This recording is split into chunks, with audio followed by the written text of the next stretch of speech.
Thank you, Superintendent. Thank you, colleagues. I'm going to call back to order this meeting of the Sacramento City Unified School District's Board of Education. Item 4.1, the Pledge of Allegiance, which will be led this evening by Superintendent Aguilar. Thank you. Please stand. Ready? Salute.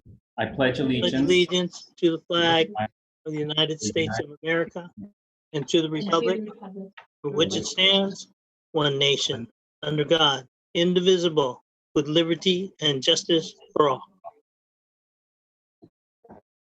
And as Cecile Nunley would say if she was here, someday. Item 4.2, the broadcast statement. We will not have a reading by our student board member. Unfortunately, as you know, student board member Ang Olson ended her time with us at the last board meeting after a remarkable year of contributions and really leading student voice and student advocacy throughout the Sacramento City Unified School District. So I will be reading the statement this evening. This meeting of the Sacramento City School Board is being recorded in its entirety and will be cable cast on Metro Cable 14, the local government affairs channel on Comcast, Consolidated Communications, and AT&T Universe. Today's meeting will air Saturday, June 27th at 6 p.m. and Monday, June 29th at noon, and will also be webcast at www.sacmetrocable.tv. Item 4.3, honoring exemplary service employees during COVID-19 school closures.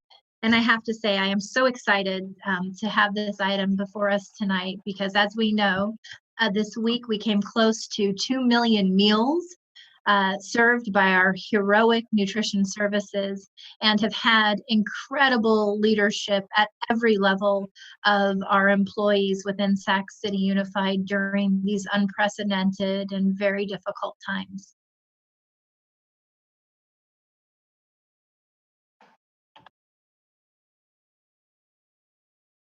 Superintendent, who will be presenting item 4.3?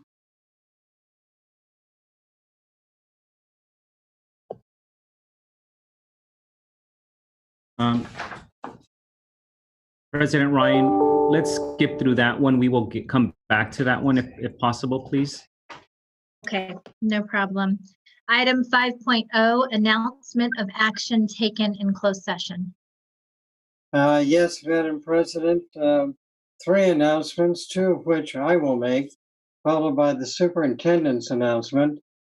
The first announcement I have is a special education settlement agreement identified as 2020-030-654 by a vote of 6-0 with the board president absent. The board approved that settlement. On the other special education settlement matter, identified as OEH case number 2020-040367, the board unanimously approved a special education settlement agreement. I will now defer to the superintendent for his announcement. Thank you, Madam President. Thank you.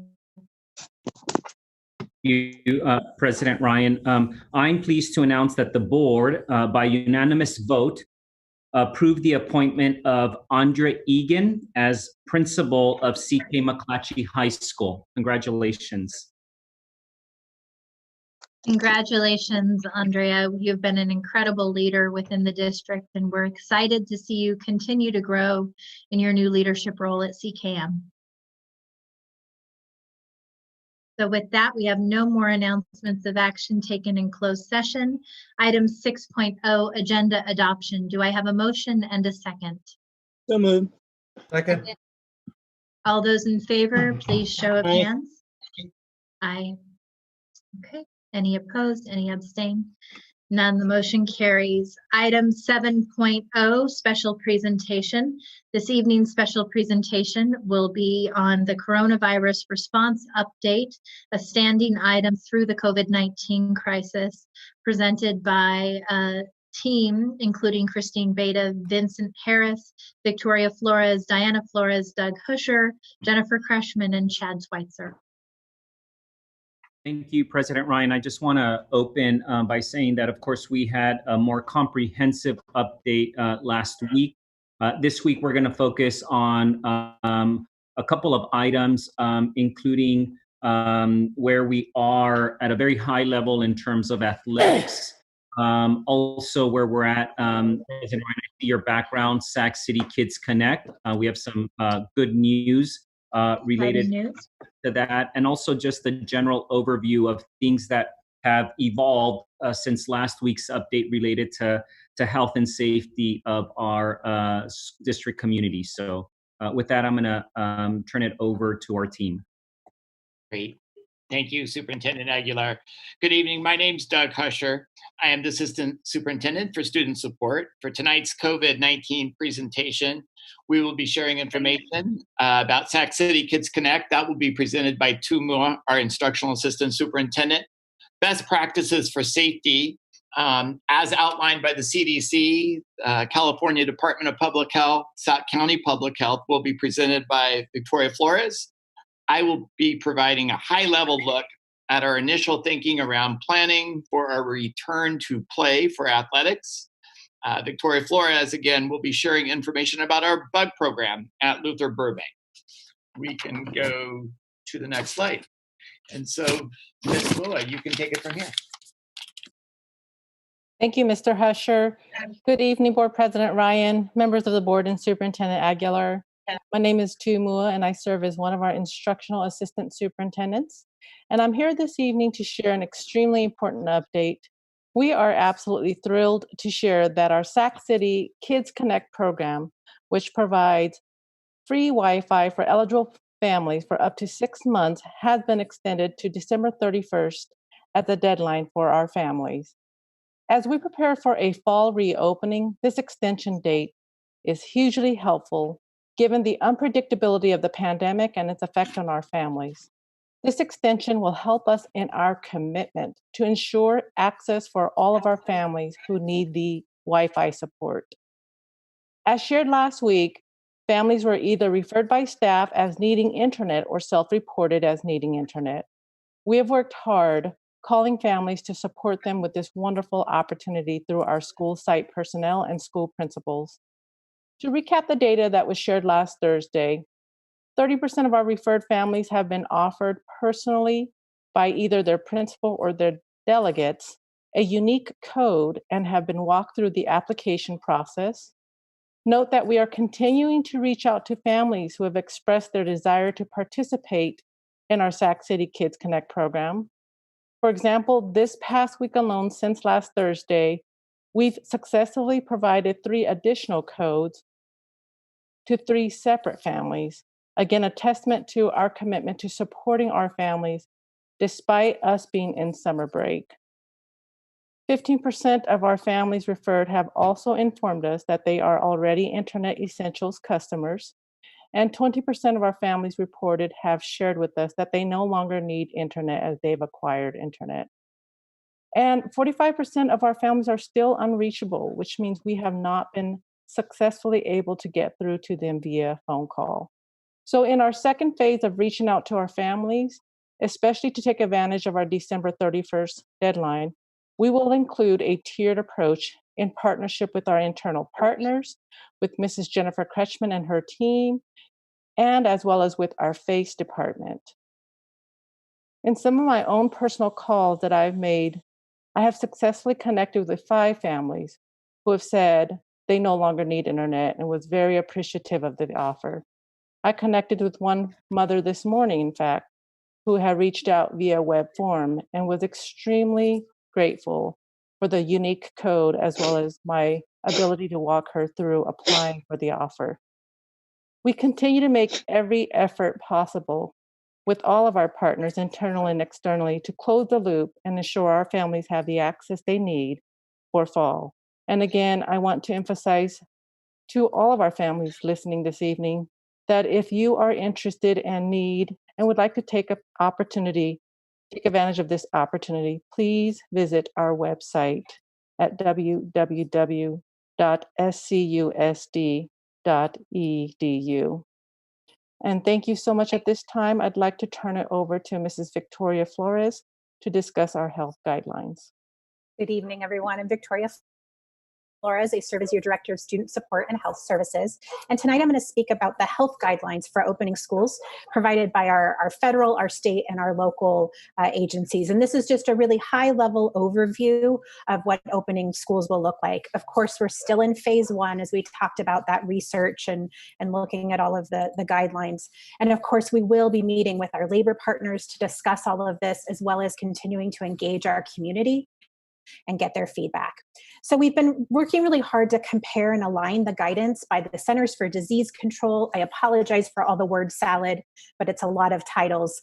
The California Department of Public Health, California Department of Education, our local Sacramento County Public Health, and of course, our local education agency, Sacramento County Office of Education. And so, these are the standard practices throughout these documents, and many you're going to see we regularly employ in schools and really try to stress. So the first one they talk about is this concept of physical distancing. We might hear it called social distancing a lot. Not a huge fan of that because socially we want to stay connected to each other, but a little bit more space. And this is actually one of the best ways that we can protect ourselves is through this physical distancing. You think our typical kind of space bubble is about 3 feet. We need to double our bubble right now. I think this is a phrase I've heard in Canada, to typically around 6 feet. So that's one of our best practices. Of course, washing our hands and hand sanitizer. This is a standard health practice that every cold and flu season, we really work hard to reinforce. And we really need to make this part of our routine and our rituals in our classrooms and throughout our day, particularly talking about before we eat and we might, come into contact with our mouth and after recess, after we've touched lots of stuff. Of course, we've seen lots of articles and media recently about the use of face cloth coverings. California Department of Public Health did issue, a new mandate basically saying that now, we are required by our state when we are in the public or working with the public to wear that facial covering. There are exceptions, of course, particularly for people with hearing difficulties that might need to read lips, breathing difficulties, children under 2. We always want to be mindful of our most vulnerable community members. And this is especially important when that 6 feet of physical distancing is difficult to maintain. So think about the grocery store, in the aisle. We're doing our best to be mindful of people, and you come around that corner and there you are and you're finding yourself, within distance, or Costco, right? And this is where it's important to wear that mask. Next slide, please. And of course, promoting respiratory hygiene. Again, this is something we do standard every year, coughing and sneezing into that elbow or using facial tissue. So this becomes really important as well. Screening for symptoms. This is a standard practice that we ask all of our staff and our families to employ, really being careful to stay home when they're sick, particularly if they have a fever or gastrointestinal symptoms. That's always been a part of our practice. So it's particularly important right now, and the CDC has some really lovely guidelines about this. And then, of course, that stay home if you're sick. This one has changed at least twice that our lead nurse and I can recall, but it might have been more. And it's likely to change again. So we put that little bullet, subject to change as revised by CDC. Right now, what they're advising is that if you're sick, once you're well, you need to stay home for 3 full days before you come back. So those of us that have children or care for other people know your child might be sick 3, 4, 5 days. Now we're going to have to add on 3 more to that. And then this one's really, really important. Stay home if you're told to quarantine or isolate due to COVID-19. This is really important for our community, that they understand what quarantine means and really follow that guidance. And Sacramento County Public Health and your doctor's offices will let you know what that means. And this is just really for the health and safety of all of us. Next slide, please. So we wanted to share a little example of how we're hoping to support our community in learning all these new health behaviors. So this was a free social story that we found on a website. It was created by a speech and language therapist, and one of our amazing school nurses, Susan Civils, figured out how to put it on YouTube and narrate it with her lovely voice. So we're so grateful to her for sharing her talent, and we hope you enjoy this sweet moment of how we can be safer together. Please go ahead and play it.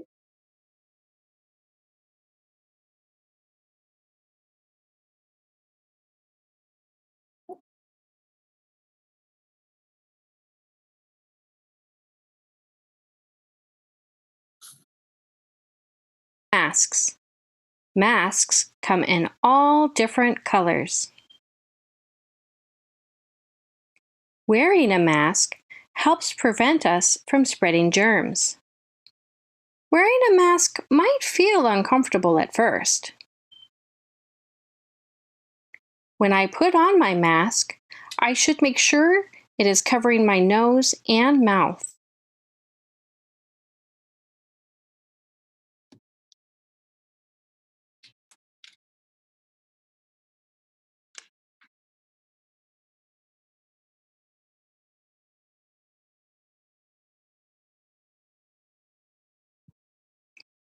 Wearing a mask to school.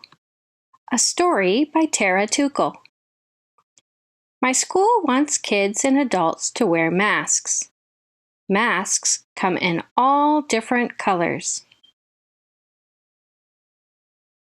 Wearing a mask helps prevent us from spreading germs. Wearing a mask might feel uncomfortable at first.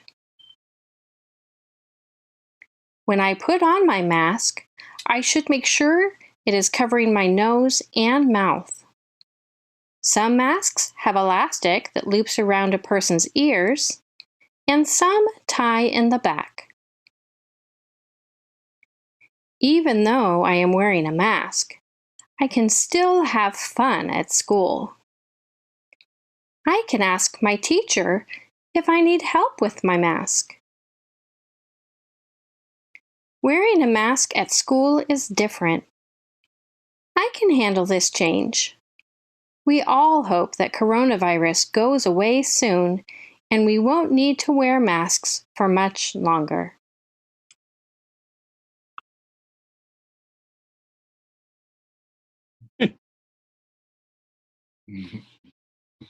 So we hope you enjoyed that sweet, cute moment to help especially our youngest children really understand all these new health measures. And with that, I'm going to turn it over to Doug.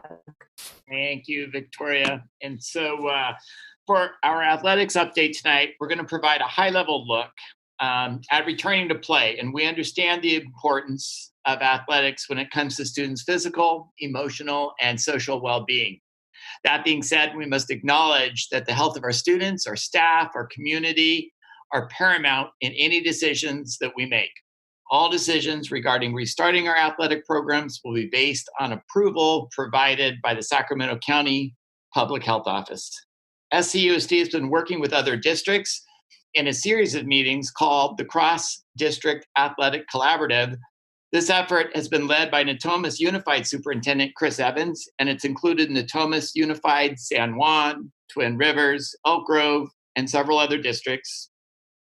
The aim of the collaborative is to begin conversations around each district creating a plan to reintroduce athletic play based on a multi-phased approach. Each phase would be under the guidance and direction of Sac County Public Health. The consistent theme here has been to provide support to one another as districts begin considering how they can reconnect coaches and students in a safe manner. Next slide, please. Here in SCUSD, we are still in the information gathering stage. We are looking at sample plans, developing ideas, and looking forward to dialogue with various partners in the work. We do have a number of models to draw upon, including reintroduction to play guidance provided by the California Interscholastic Federation, or CIF, the National Federation of State High School Association, and most recently, conditioning for sports guidance that was released from the Sacramento Environmental Management Department. Most of the models provide for a multi-phased approach consistent of 3 or 4 phases or stages. Phase 1 is usually just conditioning. Some considerations that would have to be made at this phase usually includes things like physical distancing, access to campus, cleaning, screening of students, training for adults, etc. In the second phase, many models call for reintroduction of equipment with additional considerations. The final stages often resume athletic competition under the approval from Sac County Public Health. I want to reiterate that we are still in our planning stages. We will be working with our partners to build out these next steps. There will be extensive health precautions taken into account before we begin any athletic programming. Again, the health of our students, our employees, our community is the most important thing here. So no play will move forward without the approval of local health officials. Any resumption of activity will follow state, county, and any other pertinent health orders and/or recommendations. We look forward to providing updates as more information becomes available. We will also mark July 20th on our calendars as an important date. On July 20th, CIF will provide an update regarding scheduling for fall competition. We are not clear at this time what will happen, but there is certainly a possibility that the scheduling of fall competition may be pushed back into later in the school year. I'm going to turn it back over to Victoria, who's now going to share a little bit about the bug program at Burbank and the health protocols that we will put in place to ensure the safety of that program. And so we just wanted to share that, as we look to athletics, we also have gotten some requests for some other programming. So, much appreciation goes to Todd McPherson, who's the urban agriculture instructor and coordinator of the bug program at Luther Burbank High School. And he reached out to us and really provided us with lots of really great thoughts about how we could safely get the students back into the garden. And so, of course, he's looking at following all of the directives that have been provided, particularly on group size, and making sure that students would be cohorted. All the gardening is outdoors, and we know that that's actually one of the safest places that we can be in space with each other is outside. So of course, they're looking at following all those standard health precautions. He's really looking at keeping the garden healthy as well. They produce a ton of, vegetables and things for the community. And so he'd really like to make sure they get in there. But also this really allows for our students to safely engage in some positive and healthy and truly healing outdoor activities. And I think that's probably one of the most important aspects, as well as the health and healing of the garden. Of course, if you've ever been out there, it's a beautiful space, educational green space for everyone. Next slide, please. And so we're really looking at how do we balance these social emotional needs of our community with the public health needs and safety. And so one of the things we're hoping is that by working with these programs, we can practice these new behaviors for returning to school. They might even help inform our procedures. We think it looks good on paper and in practice, but in process, it might be different. And so we're really hopeful we can work with him. And lastly, I just want to say we urge the community to lean into all these new normals to create a physically and healthy, emotionally safe space for everyone, particularly as our community is experiencing this uptick, this surge in cases. Today, right before the board meeting, I read that there are 50 people in the hospital today with COVID-19. So I ask you to join me in sending your positive healing thoughts to all those right now who are struggling. Thank you. And that concludes our presentation. Thank you to the entire team for your wonderful work in these very challenging times. Do we have any public comment on this item? Yes, President Ryan, we do. We have 3 public comments. Anne, I know that you're still recovering from the last marathon board meeting. We appreciate you reading these comments. The first is from Renee Webster Hawkins and says, I want to applaud, let me put the timer.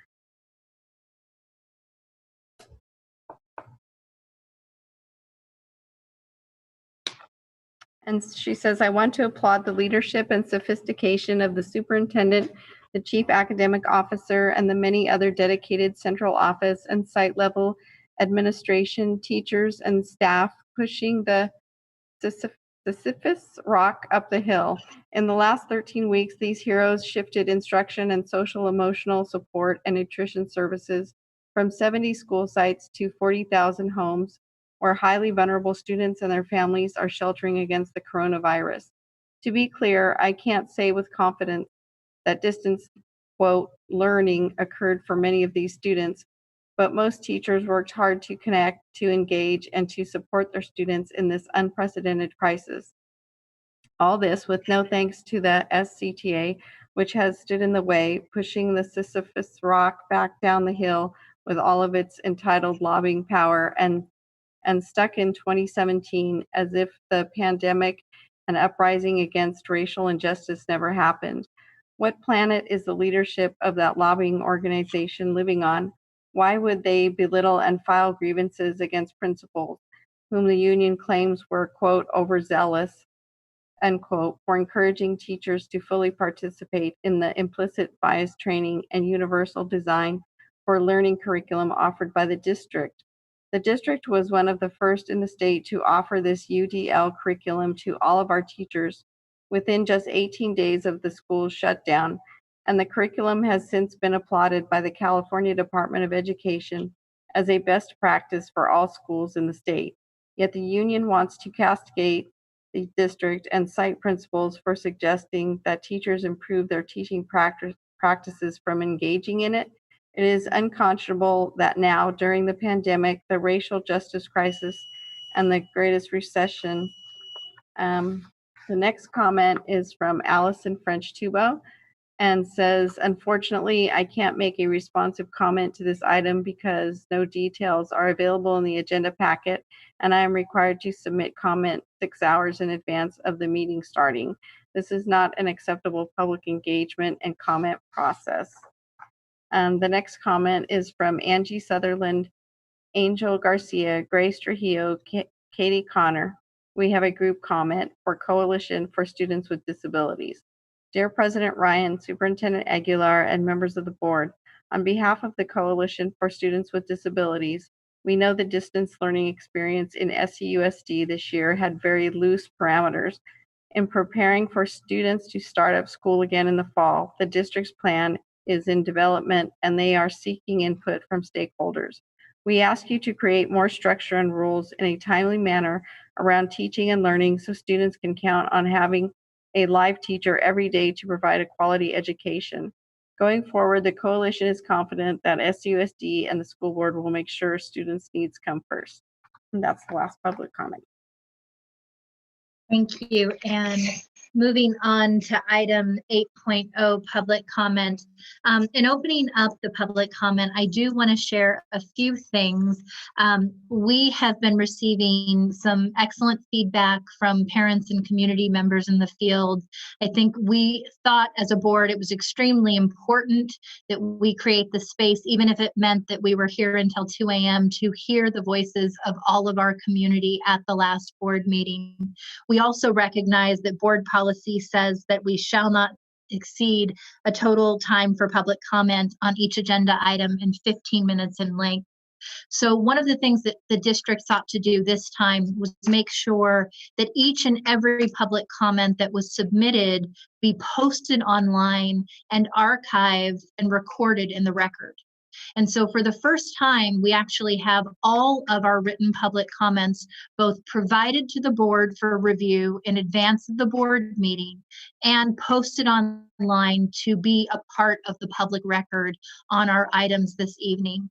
Now, I think you know, as we go into our public comments, that we made a commitment that the extension of the SRO contract would not be considered as part of the adopted budget tonight. And so you will see a budget discussion that reflects that commitment. But I do want to also say that we will continue to, beyond the reading of public comments up to 30 minutes per item this evening, refine our process to ensure it is more inclusive, that it creates an opportunity for real-time engagement from our parents, students, and community stakeholder groups. And so we will be coming back in July for a board meeting rather than take a hiatus that month, as often is the case. And we're hoping that by the time we come back, we'll have an even better process that allows for real-time submission of public comments and the voices of our communities to be heard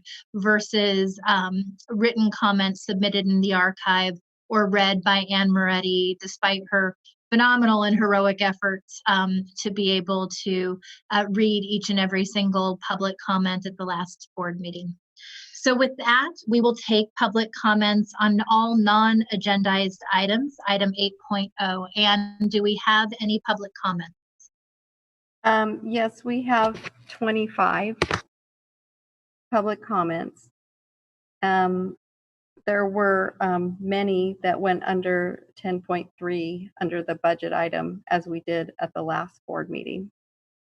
So, okay, so and what we'll do then is we will have 1 minute per public comment for these 25 non-agendized items. Once again, this is recorded and archived online for the first time. And each board member has received, and I have in front of me, a printed copy of all of the public comments that were submitted. Okay, the first public comment is from comments from David Fisher of SCTA. Ms. Moretti? So, Ms. Moretti. President Ryan, if I can just interject very quickly and just remind our community that if any of the public comments are cut short because of the time limit, they can visit our website now, where they can see the entirety of each of the public comments by agenda area. So if you go to our website and you click on the board agenda, you will see, for example, right now under 8.0, those 25 public comments. Okay, thank you very much for reiterating that, Superintendent Aguilar. Superintendent and President Ryan, it was my understanding that this first comments from SCTA would receive the 15 minutes. Is that correct? Or that is correct. SCTA is invoking the collective bargaining agreement, which allows them up to 15 minutes to present, traditionally at the first board meeting of the month, but for the last couple of months, they have used the 15 minutes for both board meetings. okay, thank you. So the comments from David Fisher say, good evening. I'm David Fisher, the president of the Sacramento City Teachers Association. On Tuesday, June 23rd, we met with representatives from SUSD to discuss reopening schools, the contract, and the status of the SUSD budget. Despite repeated statements that these negotiations were among the most important issues impacting the district, neither Superintendent Aguilar nor Board President Ryan participated in the negotiations. It's also important to note that the negotiations occur in history of bad faith bargaining on behalf of the district. Just yesterday, in fact, the California Public Employment Relations Board issued another complaint against SUSD, the 7th in the last 2 years. This complaint relates to the district's bad faith bargaining around the implementation of district learning. PERB's complaint makes an initial determination that, among other things, SUSD's bargaining team, quote, lacked the authority to bargain as they were repeatedly countermanded by Superintendent Jorge A. Aguilar, who had declined to participate in actual negotiations, resulting in SUSD, that's in parentheses, contradicting and backtracking from proposals, unquote, related to district learning, and that, quote, in parentheses, SUSD, on parentheses, provided, in parentheses, SCTA, and parentheses, with incorrect information and misrepresented the basis for its bargaining positions as when, in parentheses, SUSD rejected, in parentheses, SCTA's proposal to protect day-to-day substitute pay on the grounds that it needed these monies to purchase laptops for students, even though this was not true, end quote. And that, quote, in parentheses, SUSD implemented its district distance learning program, end parentheses, without having negotiated with parentheses, SCTA, end parentheses, to agreement or through the exhaustion of the impasse procedures and bargaining regressively, end quote. The SCUSD budget. We shared the vastly improved news with the district about the California budget, which, as expected, reversed the major cuts to K-12 education, first advanced by Governor Newsom in his May revise. Unfortunately, unless there has been a last-minute change, the SCUSD budget for 2020 to 21, which is set to be approved by this school board, is based on the draconian cuts contained in the May revise and continues a practice under this leadership to greatly exaggerate the district's fiscal challenges while papering over the district's fiscal mismanagement. The district's representative did not know when the district intended to revise its 2020 to 21 budget based on the new and vastly improved California budget. Included as part of the state's budget is a provision that prevents layoff for certificated staff for the 2020 to 21 school year. Certain classified staff, custodians, food service, and transportation are also exempt from layoffs.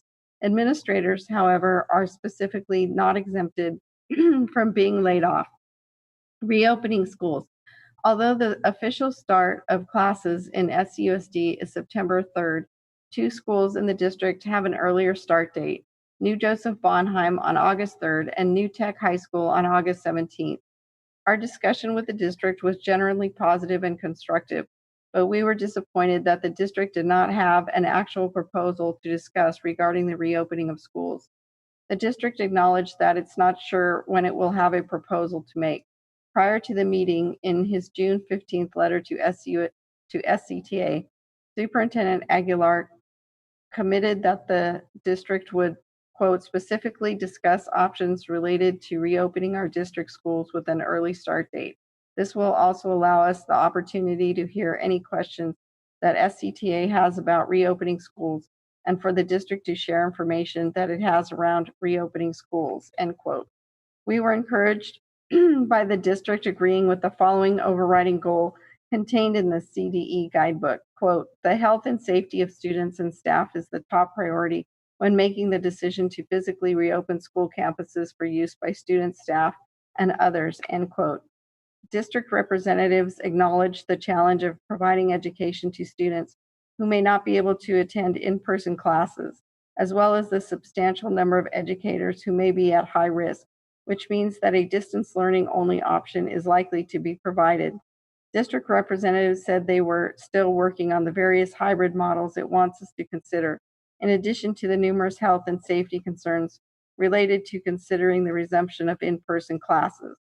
Towards that end, we gave the district a health and safety proposal that addresses ongoing concerns, including alternative assignments for staff who are in high-risk categories or who have family members who are in high-risk categories.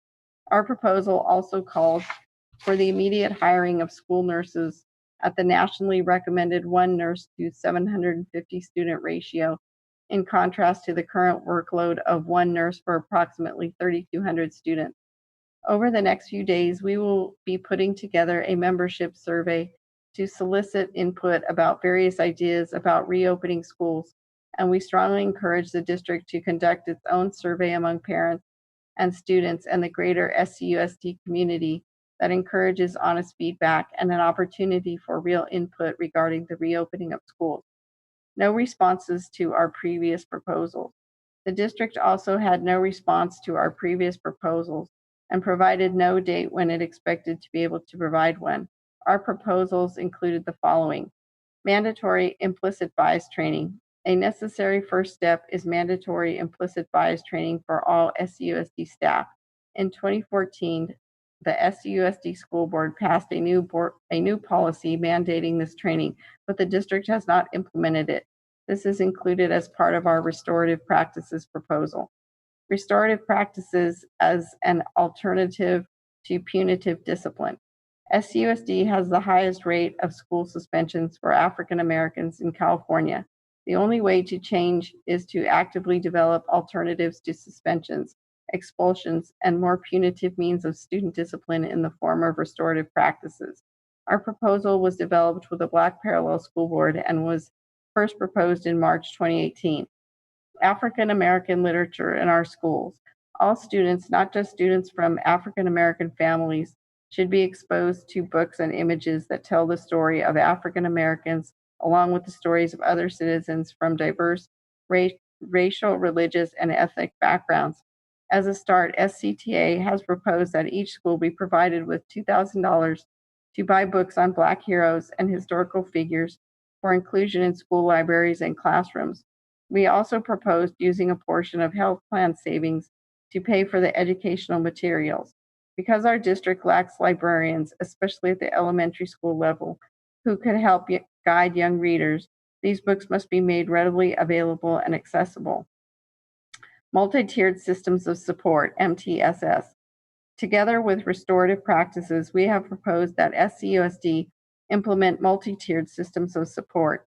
This approach is grounded in a robust early education intervention system that provides additional instructional and behavioral support to curtail the misidentification of special needs students.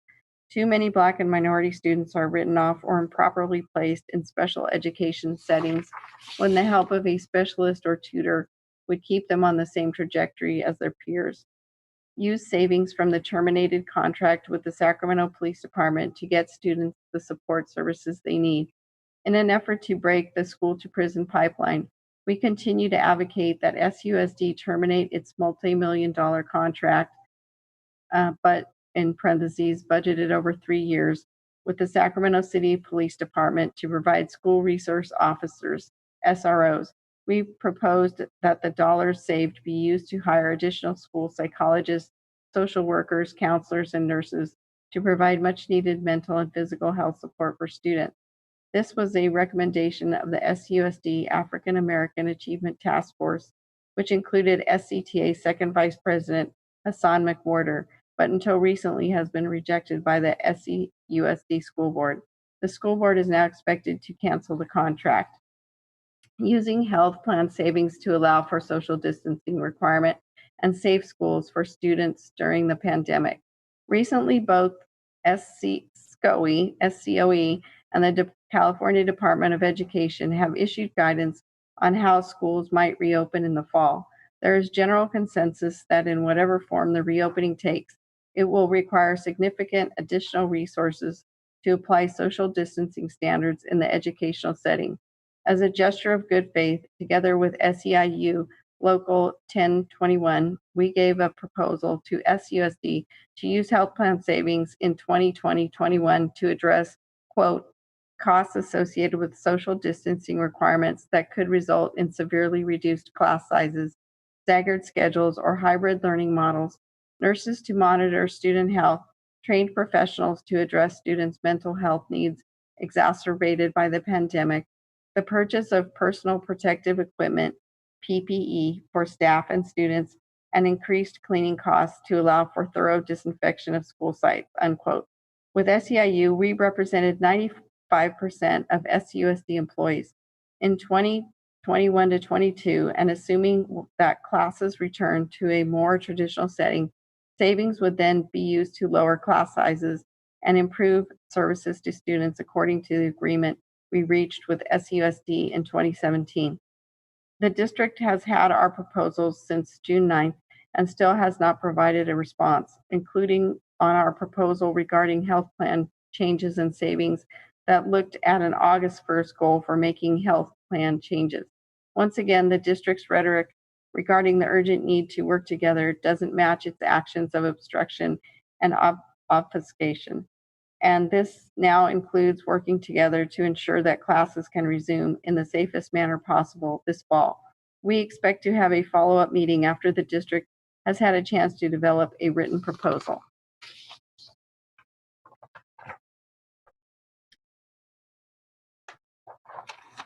The next public comment is from Sarah Williams Kingsley and says,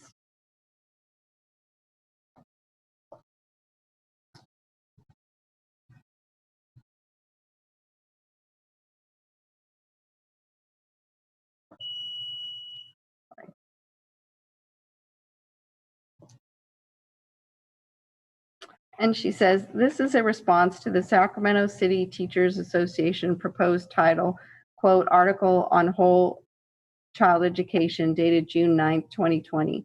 I object to the SCTA's efforts in this article to override district staff and the elected school board by putting in place committees to determine what education is offered to our students on a site-by-site basis.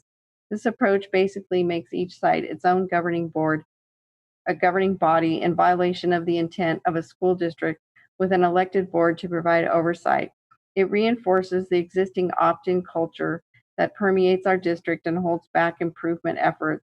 It reinforces inequity. It violates students' rights to a free, appropriate public education. I want to be clear with the board that should you agree to this proposal, you will be taking steps backwards in the fight for progress for our students.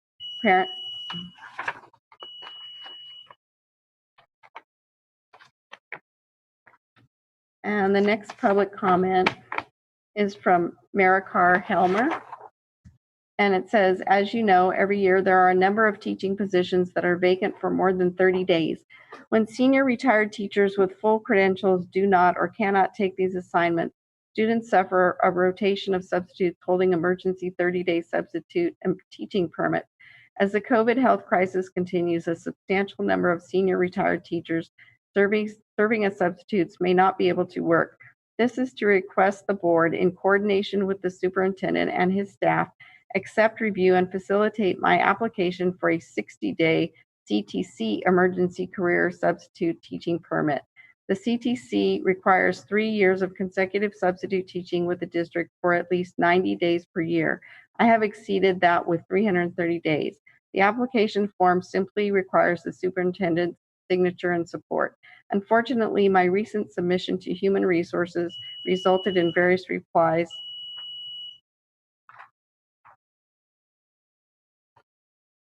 The next comment is from Daniel Richer and says, hello, board members. I would like to request publication and announcement of publication of the public comments submitted to the board prior to the June 18 and June 25th board meetings. Please advise whether and when this will be done or whether it will not be done. Thank you.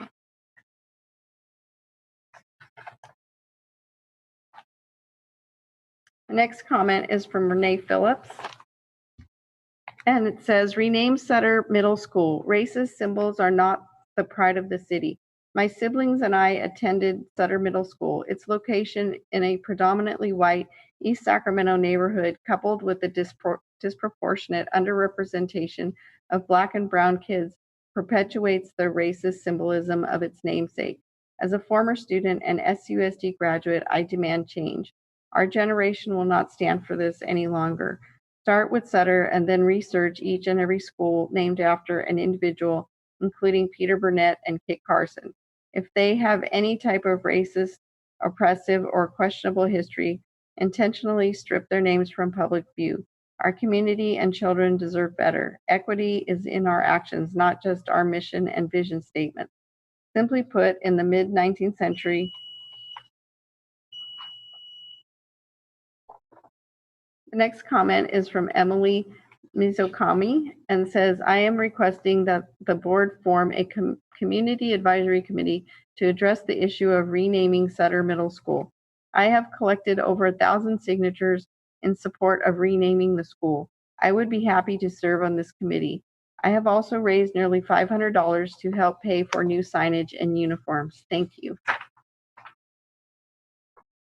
The next comment is from Hallie Burrows and says, I would like to request that the board form a committee advisory committee in order to rename Sutter Middle School. It is significant to the community to have a school that gets a lot of focus to carry a name that accurately represents community values. Thank you. The next comment is from Jennifer Stoddard and it says, rename Sutter Middle School. And the next comment is from Audrey Robbins and says, a community advisory committee needs to be formed to rename Sutter Middle School. The name is a glaring lesion on our district and is frankly embarrassing. The next comment is from Cora Spiak and says, John Sutter was a colonizer. He settled on Miwok land. To keep a school named after him carries weight. The school board can no longer claim they were, quote, unaware of his actions, unquote, if we are now giving you the facts of the dark history he created. If the district refuses to rename, it says that they are willing to keep revering a man who committed crimes against Native peoples and the land that belongs to them. To rename is to say that the district isn't forgetting history, as you can remember with commemorating, but that SUSD stands with Native communities and is willing to make visible change in reversing the colonial and racist society that John Sutter created and that is still being perpetuated. I stand with Emily Mizukama in renaming Sutter Middle School, and I implore SUSD to do the same.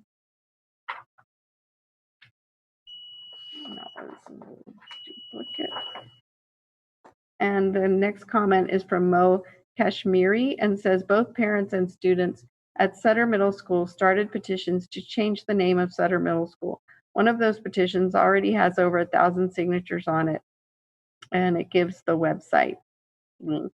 As one of many steps that the district should take to become an anti-racist district, I urge that a committee be formed to change the name of Sutter Middle School. Unfortunately, Sutter was a racist colonizer who prospered on the backs of enslaved indigenous people of California. It is shameful that our children are expected to express pride in association with a man who terrorized so many. The statue is gone, and it is time for us to embrace a more positive name for this school. There are so many community role models who do good work that could be honored by the renaming of this school. We know there would be costs to change the name, which is why Sutter parent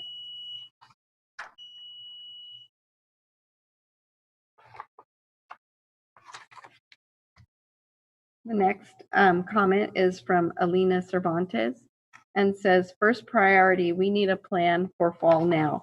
There needs to be a requirement that teachers are prepared to teach online and use Google Classroom in the fall in case of future shutdowns. There will be no excuse this time for not being prepared. Doing nothing more than emailing assignments is not acceptable for fall. Refusing to use the district's platform of Google Classroom should not be an option. Our children cannot afford to miss more days of instruction. Parents also need to plan ahead. We can't wait until a couple of weeks before school for a decision to be made. Second priority, if you are calling for an end to police union money and city council and school board elections, but are dead silent on teachers' union money, you are either a hypocrite or your eyes are still closed, particularly those of you who sit on this board and know the game. It's time to get SCTA money out of school board races.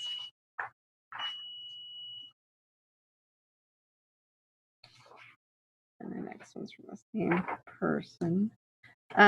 This comment is from Michelle Sweezy and says, teachers' unions used to be about ensuring fair labor practices for educators. Now they are about influencing politics and making money. We need organizations that are here for kids, not adults. A union that's focused on its own best interest isn't one that's focused on children and learning. I request that SUSD ban campaign contributions from teachers' unions for board elections to ensure fair and unbiased elections.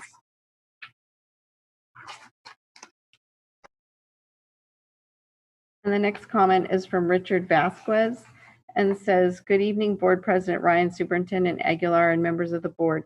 Thank you for the opportunity to submit public comment. This process sucks, and length of my comment submitted will not be read. Please look to improve the process. I would like to express my appreciation for Principal Kirkland of Hiram Johnson. Thank you for bringing in someone that is willing to do the next level things / efforts that truly get results for the most needed help families. He is on his campus day in, day out, all day, all night. He is available. Many don't understand that is part of getting positive outcomes.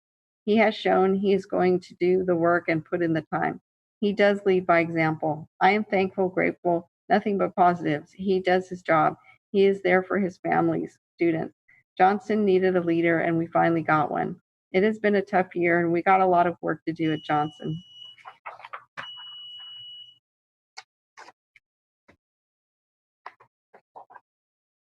The next comment is from Rebecca Gross, and it says, hi there, me again. 2 weeks ago, after many meetings during which board members and Superintendent Aguilar told us They valued the parent participation preschool and implied they just didn't value it enough to fund it. Parents and teachers were told that we had 2 weeks to reach full enrollment with drastically increased fees and little information about what school will look like in the fall. It is my sense that this was a tactic to put all of the responsibility on parents for an administration failure so that when we failed to reach full enrollment, the board could cut the program guilt-free. For those not involved in the meetings, the task was to get 250 plus families to pay to receive a spot that was, 1, not guaranteed unless we got enough families to enroll, and 2, in a program that could be drastically altered by COVID restrictions, and none of the COVID restriction details would be available until much later.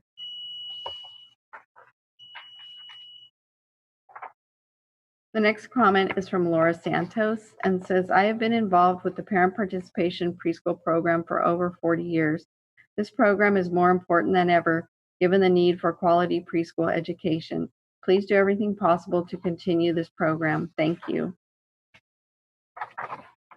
Next comment is from Brooke Pigno and says, I wanted to write again to show my full support for the district's parent participation preschool and my desire to see it continue.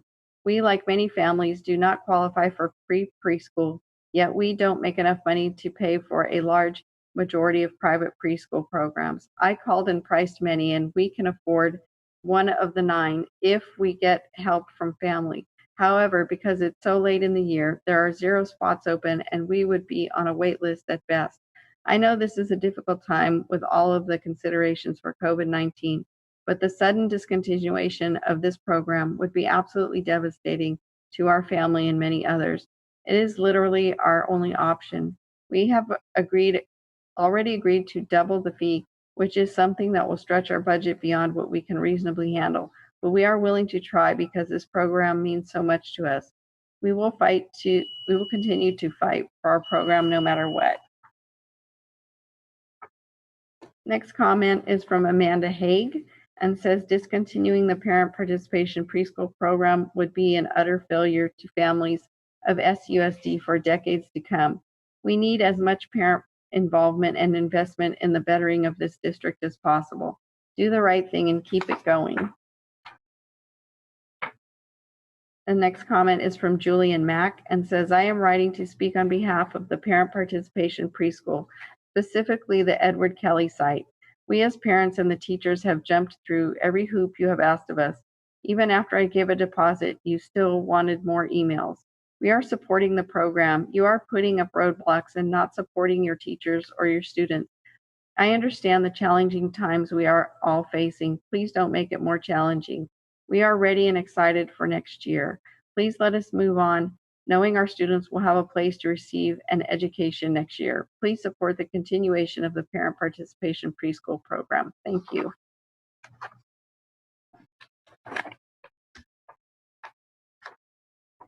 And the next comment is from Alejandro Radillo and says, hello, Factory Direct Housing has reached out to the Sacramento City Unified School District multiple times, over 6 voicemails, in addition to 4 email inquiries, and we have yet to receive a response. Our customer, Stephen Lai, is waiting for the school district to respond to the matter of paying school fees for the new housing construction we are managing. Stephen Lai cannot receive the issuance of a building permit until he pays the school fees to SUSD. Without a building permit, the project is at a halt and pushing back the completion deadline, nearing an impossible turnaround time that can leave him homeless. The Sacramento City Unified School District must respond and advise how Stephen Lai can complete the required school fee payment for Factory Direct Housing to finish building his home.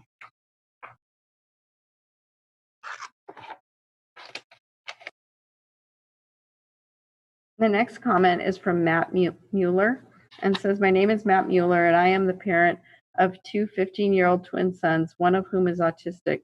My wife works as a special needs classroom aide. My autistic son also has an assigned aide. I am very dismayed over the state's proposed elimination of funding for aides. Aides are essential for both the teachers as well as the students, especially special needs students and for teachers of special needs classrooms. This cannot happen. My autistic son will be attending his first year of high school next year, and this will be a huge change for him. He will not be able to function without the help of an aide. The students in the special needs classroom where my wife serves as an aide rely heavily on her, as does the teacher. Eliminating these aide positions will be extremely detrimental to the education of these children. This cannot happen. Something has to be done to prevent this. Thank you.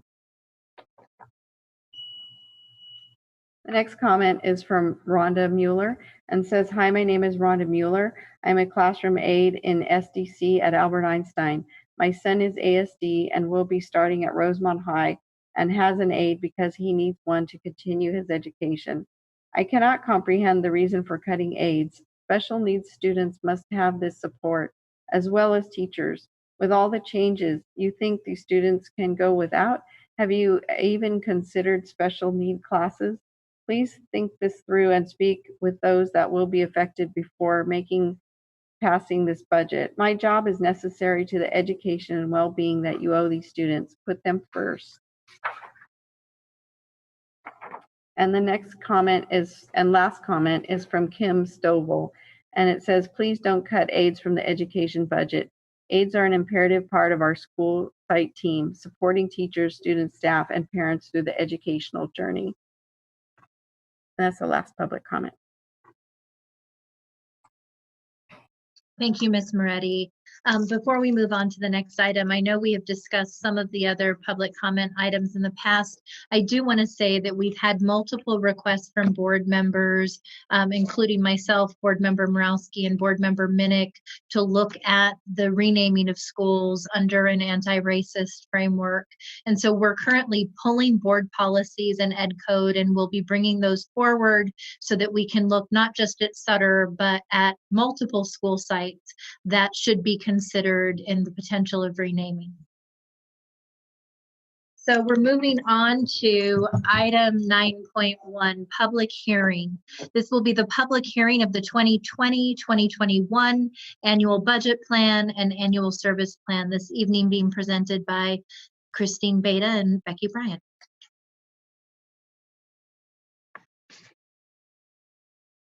Hi, good evening, Board President Ryan, Superintendent Aguilar, and board members. Tonight, we are here to share with you the Special Education Local Plan for the Selpa Annual Budget and Service Plan for 2020-2021. This is a statutory requirement that we must do in a prospective manner by June 30th. Of the school year for the next school year.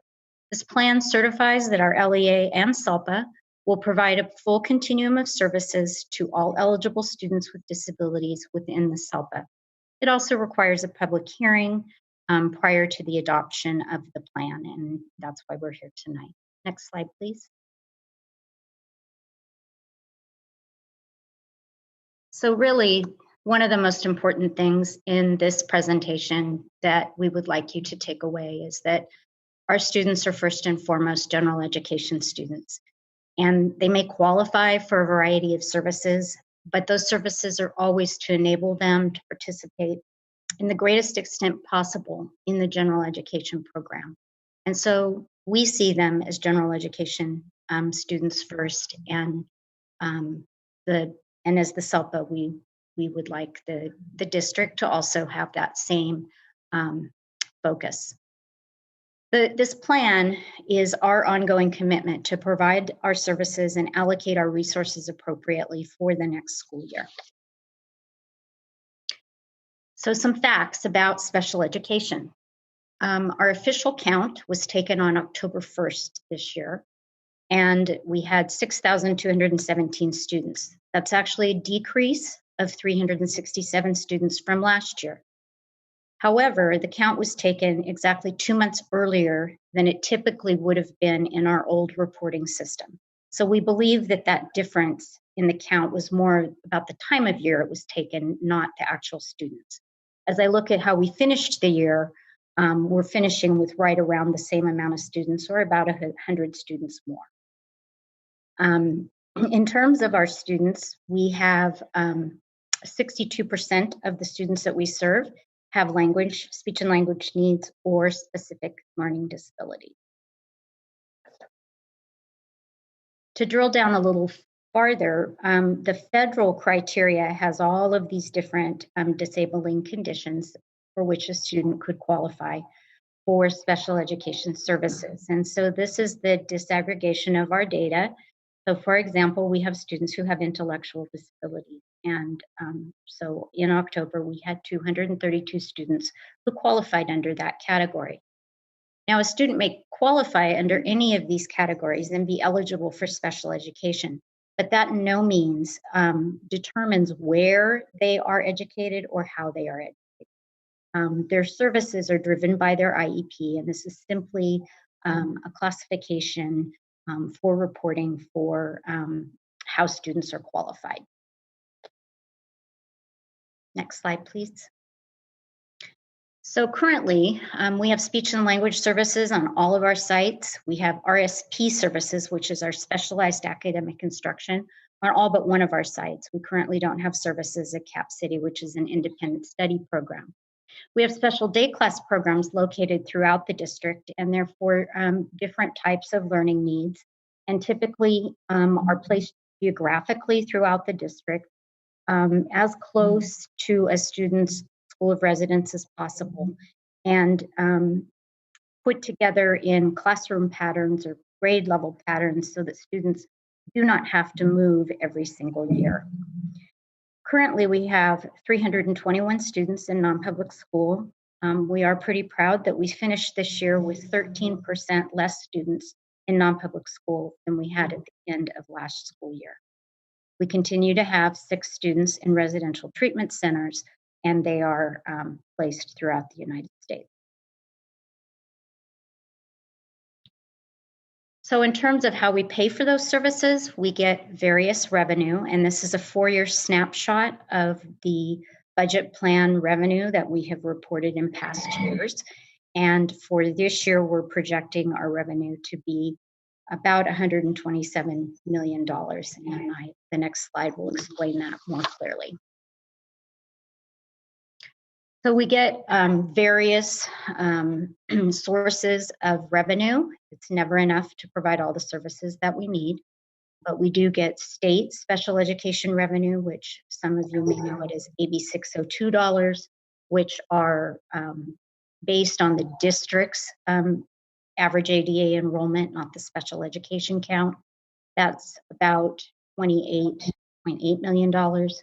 We also get revenue for transportation. This amount has never changed the entire time I've been the Selpa director. So costs are rising in that area, but we still get $3.2 million. Federal revenue, we both get IDEA funds, which is our federal grant, and then we get a pretty small preschool grant as well, and that's a little over $10 million. Then, of course, we have the local contribution, which attracts a lot of attention. That is, of course, the district's share of contribution to provide services to our students. This line item also includes a little bit of, there are a couple of small grants, like our workability grant is included in here, our alternative dispute resolution, our transition partnership program with Department of Rehab. The bulk of this money is the local contribution of $84.8 million. So total revenue is a little over $127 million. So before you change slides there, what I want to tell you is that this year we were notified in the spring that we have been found to be significantly disproportionate, or Selpa. We have been in this situation before. We got out of it 2 other times, but we are back in significant disproportionality again. And what that means is that we have identified a disproportionate amount of students who are African American and who have been classified as eligible under the emotional disturbance educational classification, as well as students who are African American and have been suspended excessively. So because we're significantly disproportionate, we are required to do several steps going into the next school year. We must write a plan, we must identify our root cause about why this has happened, and we must take a percentage, which is 15% Of this federal revenue, the main IDEA dollars, it equates to about $1.4 million, and we have to put it aside to allocate for the activities of the plan to address the disproportionality. All of this will take place next year. A committee will be formed. Data analysis will take place. Root cause identified, a plan developed, and then resources allocated to the activities of that plan. And so that will have to come out of some of this revenue. Next slide, please. So then we have the expenditures. We have about $40.9 million devoted to certificated salaries. A lot of what we do in the special education department to provide services are people. So a large amount of the budget does go for salaries and benefits for teachers, psychologists, all of the staff to support students. Classified salaries are expected to be about $10.3 million. Employee benefits for both groups, about $34 million. And then supplies, this 4,000 object code of $1.9 million. So what's different about this line item is in this 4,000 group is where the $1.4 million was put aside for the significant disproportionality activities. So it's a little higher than it would be expected to be in other years. And then finally, or moving down, we have in the 5,000 category, $33 million projected for our contracts. Those are for our non-public schools, for residential treatment centers, and our contracts for non-public agencies such as speech providers, physical therapy providers, behavioral providers for our students. And then the last line item is indirect cost of about $3.3 million, total expenditures of $124 million for next year. What's not included here and is not part of the plan that has to be submitted to the state is the additional $11 million that is projected to be needed to be spent to provide transportation for our students to various school sites when they can't attend school at their home school. And then we come to the annual service plan, and the forms that you received in your packet were different this year from last. This year we were required to take every single service, it's about a 31-page document, and to explain it in detail about what the service is that the Selpa would be providing. There was an accompanying code on each page. And then we were also to determine for next year where those services might take place and how they might be provided. So some of our very heavily used codes would be 330 for specialized academic instruction, 415 for speech and language, and occupational therapy of 450. Next slide, please. Then also in your packet, you got a spreadsheet that is actually a very long and wide document, so you probably couldn't see it all. It's generated so that every school that the Selpa serves is listed on the form, and then those service code numbers are across the top. And this report is pulled on any given day off of our system, and it demonstrates the services that are at that school site because the students are there, not because that's what the service is. So services follow the students. It's not a static thing. And so this year we will be submitting 3 of these spreadsheets to the state as our plan. One for the entire Selpa, and then our 2 independent charter schools, Sol Arias and YPSA, have their own spreadsheet because they now do separate reporting, but because we provide their funding and they are part of our Selpa, we include them in our report as well. This spreadsheet is simply more evidence to the state that we will provide a full continuum of services to all of our eligible students next year.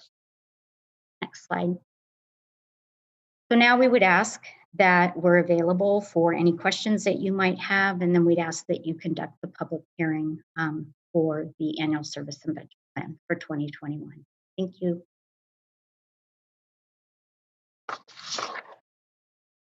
And before we open it up to board member questions and comments, do we have any public comment on this item? Yes, there are 4 public comments.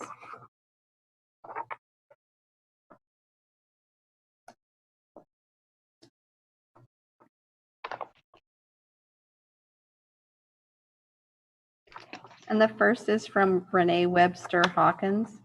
And it says, for many years, the community has been systematically demanding accountability to improve outcomes for and decrease segregation of students with disabilities. In 2017, the Council of Great City Schools presented a 176-page report describing in painful detail the racism and systemic bias that subordinated our students with disabilities to second-class status and fueled the school-to-prison pipeline. It also included a blueprint for the district to make these organizational improvements, yet it has not been implemented. Last year, in response to this annual exercise, the CAC publicly called for 5 things. First, I want to applaud the superintendent on dismantling the assessment MOU, which prohibited elementary teachers from administering easy screeners to measure their students' academic skill acquisition. The other items, however, remain unaddressed by this annual service plan and annual budget plan. The CAC's call to action demanded greater detail on transparency in the programs and expenditures for special education services. What kids are being served? How are they being served?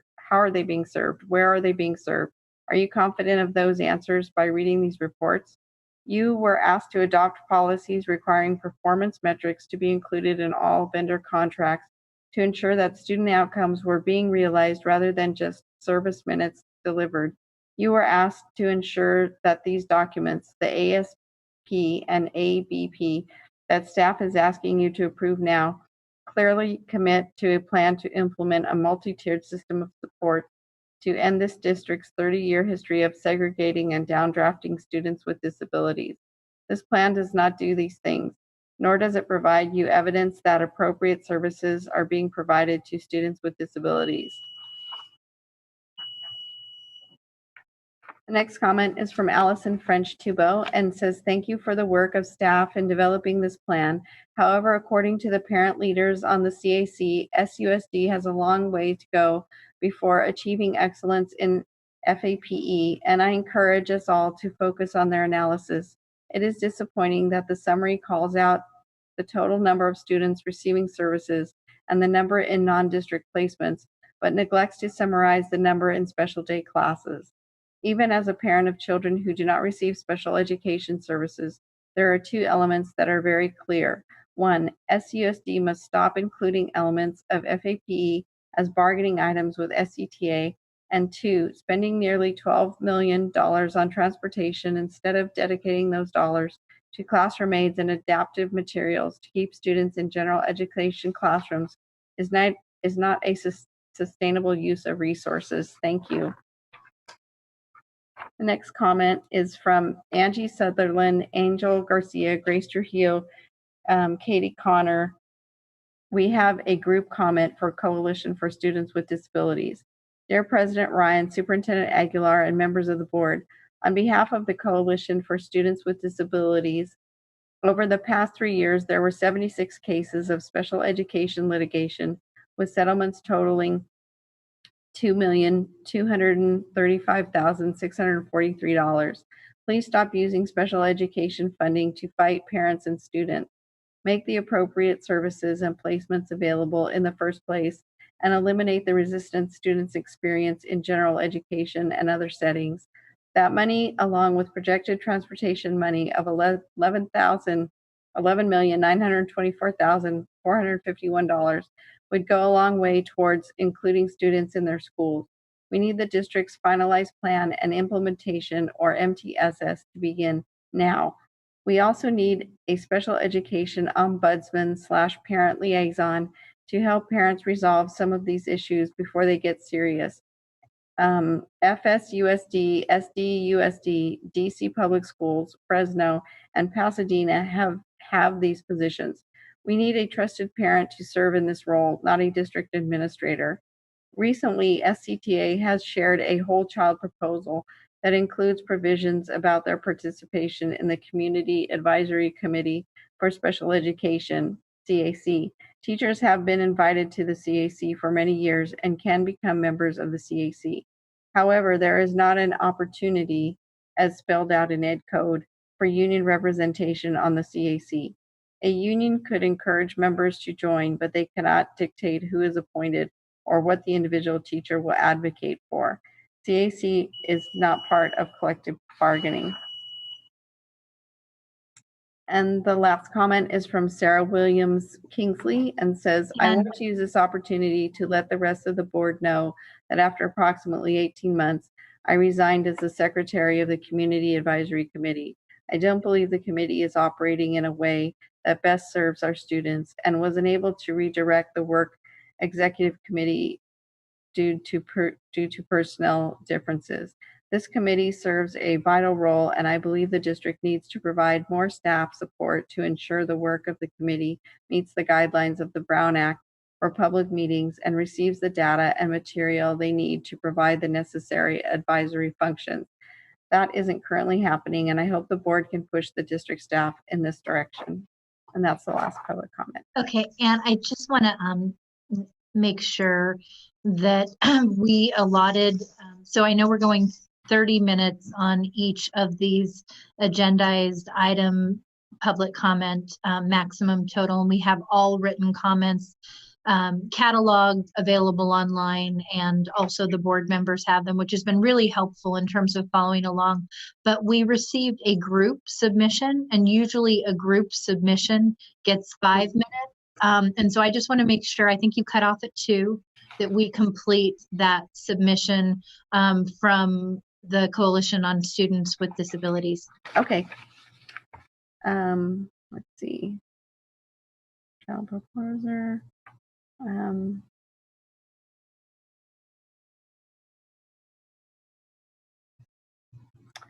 Okay, CAC is not part of collective bargaining. Our kids do not have a union to back them with endless resources and lobbyists. It is a community committee. The CAC operates off of its bylaws, a local plan, California education codes, and the Brown Act. These cannot be trumped by collective bargaining.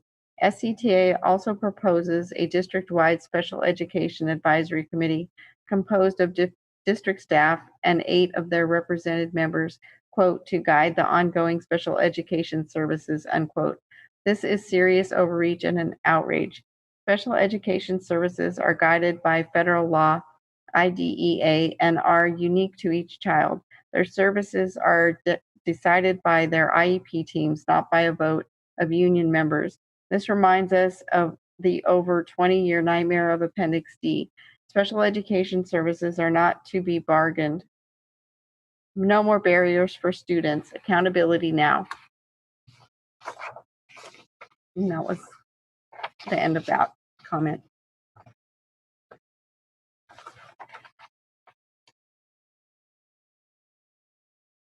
You did.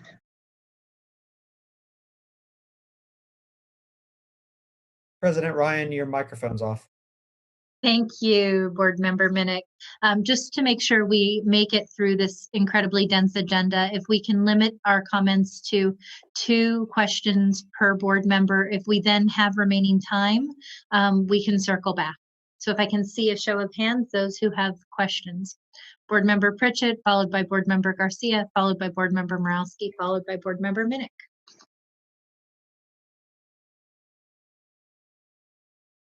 Sorry about that.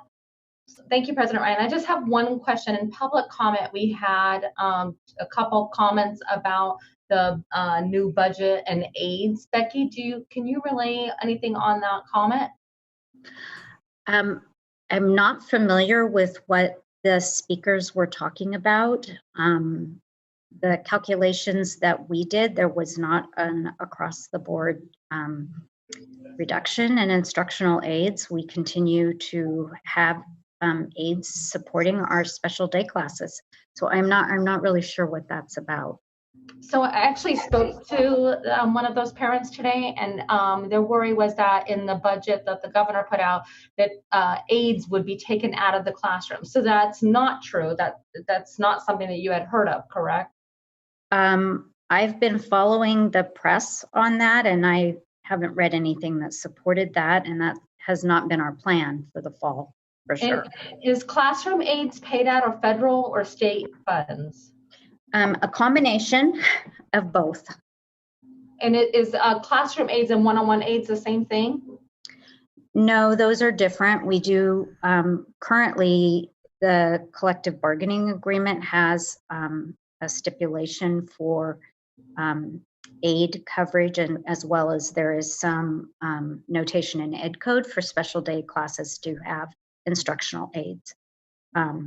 One-on-one aides, we call them additional adult support. That's based on an assessment on whether a student needs that or not. Okay, maybe you and I can talk offline tomorrow, and I can get some more information as well. And then once we get more information, we can send out a BC to the board. Sure. Thank you.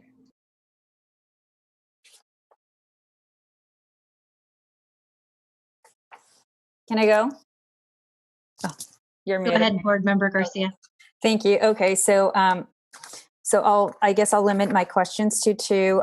Can you elaborate on the additional $11 million for transportation? I didn't see why you're anticipating $11 million more in transportation services for 2020-21 school year. So every year there is a projected amount for transportation. And it's a figure that the budget office develops for us. It is not a requirement of this report that we are bringing you tonight, but without the transportation figures in there, it does not give a whole picture of what the projected expenditures are for next year.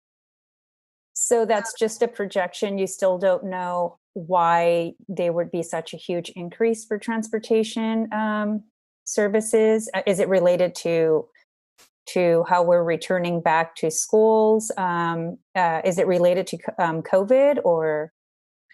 So in past years, like I believe last year's projection was about $12 million. Now, most likely the actual expenses are a lot less than that because we of course didn't transport students after the middle of March.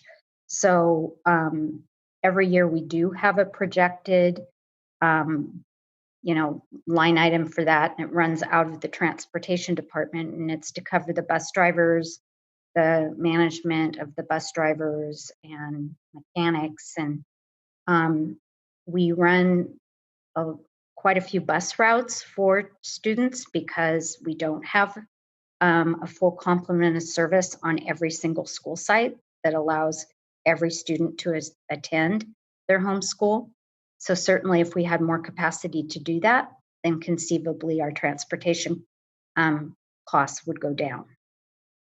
Okay, so and then my next question, I'm just trying to figure out if CARES dollars would be available for the need to increase the transportation services. But we know that while the governor has yet to sign the budget for 2020-2021, there is additional funding for special ed, and a district like Sac City would get additional funds. And those are probably not included in this plan. So I'm wondering, when do we come back once we know how much additional revenue Sac City gets? When do we come back to the plan and figure out how to update the plan? Because we do come back to revise the adopted budget once we get the actual numbers. Do we do the same with this plan? To my knowledge, there's not a current requirement to do that. Next year, the Selpa will be rewriting its entire local plan, which is the umbrella that this plan that's being adopted tonight hopefully sits under. It was supposed to be done this year, and because of COVID, they have extended the deadline to June of 2021. So that too will come to the board. I'm not aware of a specific requirement that if the budget changes, that this plan needs to be amended. Would it impact the plan in any way if you're getting millions of dollars in additional funds? I'm just wondering if there's an opportunity to revisit this conversation, given that the district may, I think, benefit in a big way from what's being proposed right now. So I just don't want for this to be tonight's conversation, and then we don't get to see something else for another year. And in the meantime, there's a huge infusion of dollars that would be available to support or enhance the services that are being spelled out in the plan. So I don't know who can answer that question. And then if there's time, I do have a couple more questions. So. As a board, you are the governing board of the Selpa, so you could ask the Selpa to bring a report to you at any time. Can we do that then? Yeah, Member Garcia, what we'll do is we will include as part of our update at the July board meeting an update on where we think we might be given those budget details from the state budget, and then come back and figure out how it might impact the current plan. So we'll at least bring an update at the July board meeting, and then determine what it would take to make changes, more substantive changes to the actual plan. Thank you, Superintendent Aguilar. Board Member Morawski. Thank you. Thank you to staff for including a little more detail, I think, in this presentation than I remember from last time, in terms of some of the facts that were presented about, what the diagnoses are of how many kids are, have different disabilities, and some of the I think a little bit improved information. But I do want to echo Ms. Webster Hawkins' comments and some of the other comments from CAC members and special education advocates in terms of, we just need more transparency in this program. It's over, around $125 million. I think the buckets that are in the budget presentation are still far too large to really have a meaningful understanding of where the funds are being spent, and how students are being served. I know this is not a new conversation. I think I sound like a broken record on this, but I didn't see specifically in the board report. There was a section that said next steps, and I didn't see specifically that one of the next steps was to work on, in partnership with me and the CAC members that formed a budget committee to work on a new budget display for the special education program. So just wanted to give you an opportunity to respond to that. Is that part of what you consider a next step for the next fiscal year, so we can be in a position to, by this time next fiscal year, to have a much more robust presentation? Absolutely. I think we had some preliminary discussion in the fall with the CAC, and I think there was some discrepancy and understanding about what each party was asking for. So I think a really positive next step would be either in late summer or very early fall to have a meeting to really nail down what kind of information the CAC and you are looking for in terms of greater transparency, so that we can bring that as a regular item to the CAC meetings or to publicize on a website or whatever, so that there is more in-time information. Okay, no, I appreciate that. And again, I think this has been a priority of mine. I didn't push as hard this year, given all of the various stressors we were dealing with, to have that sort of presentation this year. But this is something that I am willing to work on in a detailed way. And it doesn't, it's not just, doesn't have to be me if there are other board members that want to weigh in. But I have been liaison to the Community Advisory Committee, and very interested in working on that. So I appreciate the verbal commitment to develop that more robust presentation. That's it. Thank you very much. Thank you, Board Member Borowski. Board Member Minnick.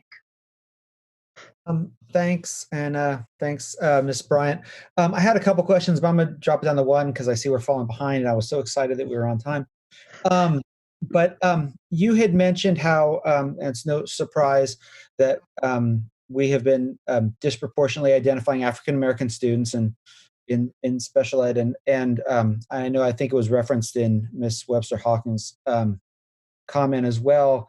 And you referenced that you'll be charged with writing a plan for next year to address that. And I wanted to find out kind of what kind of timeline, what's a realistic timeline will we see that plan? And then I know that doesn't happen kind of overnight, but do you have any kind of thoughts about what we are doing or what we can do kind of in the meantime that doesn't have to wait until this plan happens? Because I'm concerned that, in the meantime, we're going to continue the same practices that are disproportionately identifying these kids.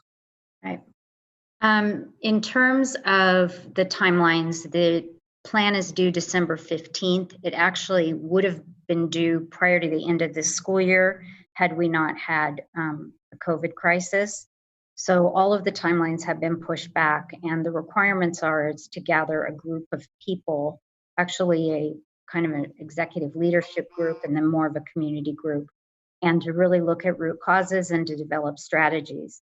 Some of the things that we started to do this year, knowing that we most likely were going into significant disproportionality, was to revisit our discipline policies for all students, and did a reset on our training with every administrator in the district. And we did that in February, right before schools closed.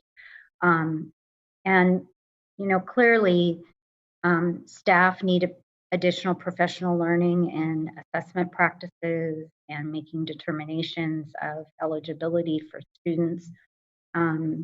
We have less students who are being qualified as emotionally disturbed, but sadly, we're still disproportionately identifying students who are African American for that category.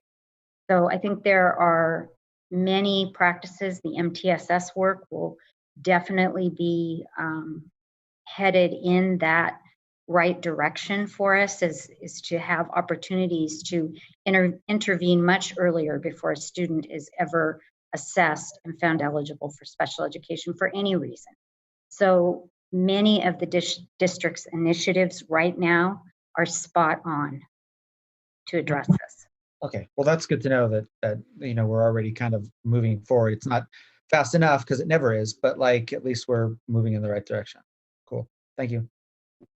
So, Ms. Bryant, just two quick last things as Board Member Minnick pointed out that we were already over time.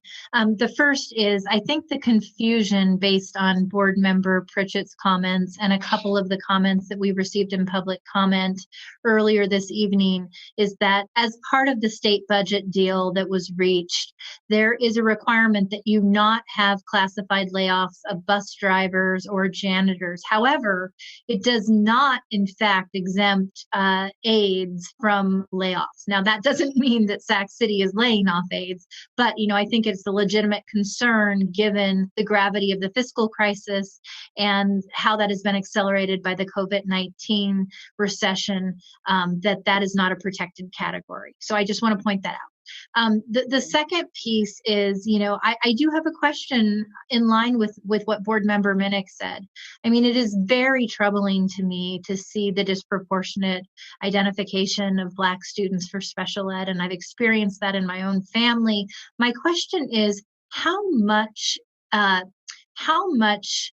would an individual classroom have their own leeway in determining the best school discipline policies to put in place when a student is exhibiting behaviors in a classroom?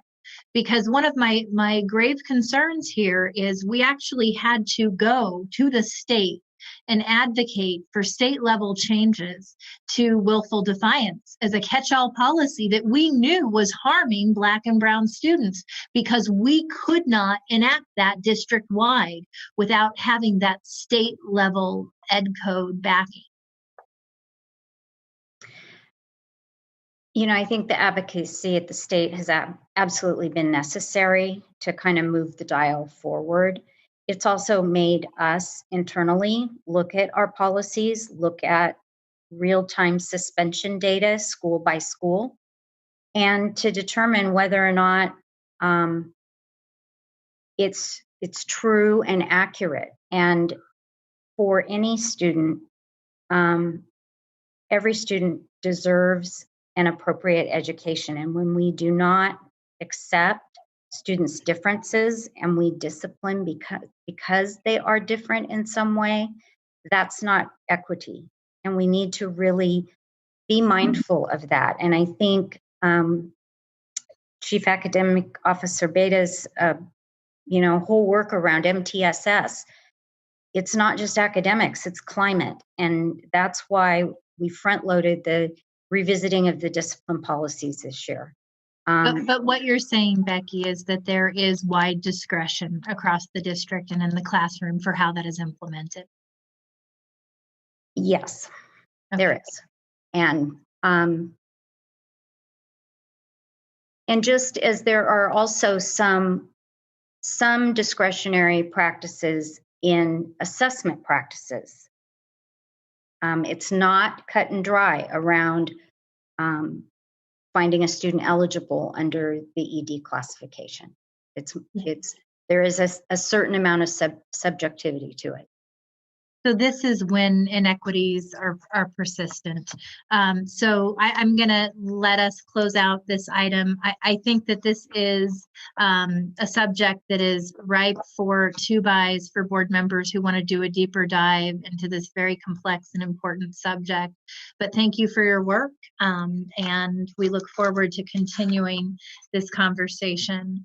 Item 9.2, public hearing on resolution number 3151 through 3154, resolutions to convey public sidewalk, pedestrian, and public utilities easements to the City of Sacramento for transportation services and the central kitchen. Good evening, President Ryan, members of the board, and Superintendent Aguilar. I'm Nathaniel Browning, and before you tonight are 2 easements for the transportation services and central kitchen construction projects. The City of Sacramento requires a public sidewalk, pedestrian, and public utilities easement to provide public access and utilities to those new facilities. California Education Code requires the district to hold a public hearing when we convey easements of this nature, and the board will act upon these resolutions this evening on the consent agenda. Thank you. Thank you. Do we have any public comment on this item? No, there's no public comment on this item. Okay, so we have 5 minutes for board member discussion. Do we have board member questions or comments? Board member Garcia. I'm curious to see what the outreach effort is in terms of for a public hearing, especially in the surrounding neighborhoods, so that they are aware that this public hearing is happening and encourage input and whatnot. So what is, how are you doing that now? So after the board passed the resolutions last week to convey these easements, those resolutions were posted in 3 public areas, and an article was posted in the Sacramento Bee for those as well. There's no more direct outreach to those particular neighborhoods that may be impacted by some of the work. It just seems as though the process may be a little bit antiquated. And you know, I think it's probably I don't know how that is determined, but I think that it would go a long way in terms of doing a more proactive effort to engage the immediate communities or neighborhoods with some of these projects, to encourage them to participate in the public input process. Understood. On these items, it was an easement for more public access for a right-of-way on a sidewalk in front of both the transportation services and central kitchen, as well as public utilities. So we didn't see an impact such as noise or pollution or anything like that to the surrounding neighborhoods. But I understand what you're saying.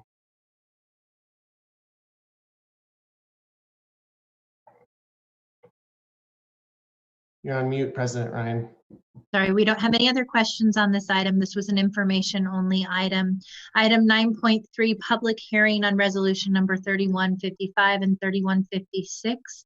Resolutions to convey utility easement entitlements to the Sacramento Municipal Utilities District for Leotada Floyd, the Floyd Farms, and John F. Kennedy High School projects.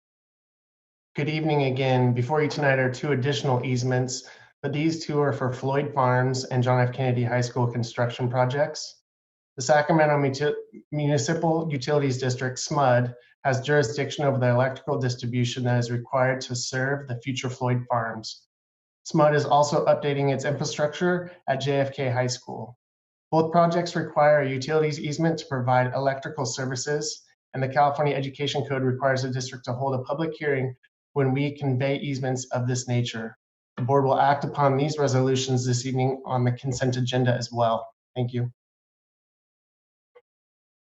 Once again, I want to remind board members who are going off camera that we need 4 board members showing to have a quorum. Okay, thank you. Do we have any public comment on this item? No, President Ryan, no public comment on this item. Do we have any board member comments or questions? Okay, looks like we have none. Oh, sorry, No. Board Member Morowski, followed by Board Member Wu. Thank you. Just because this item has come up and it's related, we have not heard about it for a little while. I just wanted to check in really quickly on the status of Floyd Farms. I know we've run into a few hiccups, but is everything going according to schedule at this point? So the Floyd Farms project, it has been delayed right now. There's been a number of complications with the easement of a 10-foot water main running through the property. We've been working with the City Department of Utilities on a vibration monitoring plan during construction. Additionally, there have been an additional delay in relation to the city's developer for the community gardens aspect of that. We are in the process of working out details on that and anticipate bringing more information to the board in the coming weeks on that item as things start to mature a little bit that we can present to you at that time. Okay, wonderful. This is a high priority project for me, and I know for many of our board members, so I appreciate you keeping us posted on this project. Thank you. Board Member Wu. Nathaniel, can you tell me where I can find the plans for the rebuild on Kennedy High School? We can, they can be requested at the district maintenance operations and facilities department. We can get an electronic copy of those as well if desired. Could you shoot me an electronic copy? I'll work with the superintendent to make sure you get what you need. Thank you. Thank you, Board Member Wu. Looks like we don't have any other comments. Once again, this is an information item only. Moving on to item 10.0, board workshop, strategic plan, and other initiatives. Item 10.1, approve COVID-19 written report adoption, which will be presented this evening by Stephen Ramirez-Fong and Vincent Harris. Good evening, Board President Ryan, board members, and Superintendent Aguilar. My name is Vincent Harris. I'm the Chief of Continuous Improvement and Accountability, and I'm joined this evening with Mr. Stephen Fong, who's our LCAP CIPSA coordinator. It's our pleasure tonight to present the COVID-19 operations written report, which is required for adoption. What's really important about this report is that it's an opportunity for you to see in a more formalized form staff work, particularly over the school closure period, as required by the governor's executive order. You've gotten ongoing real-time updates, but this report will actually give you an opportunity to see in a very concrete terms some of the major cross-department work that's been taking place.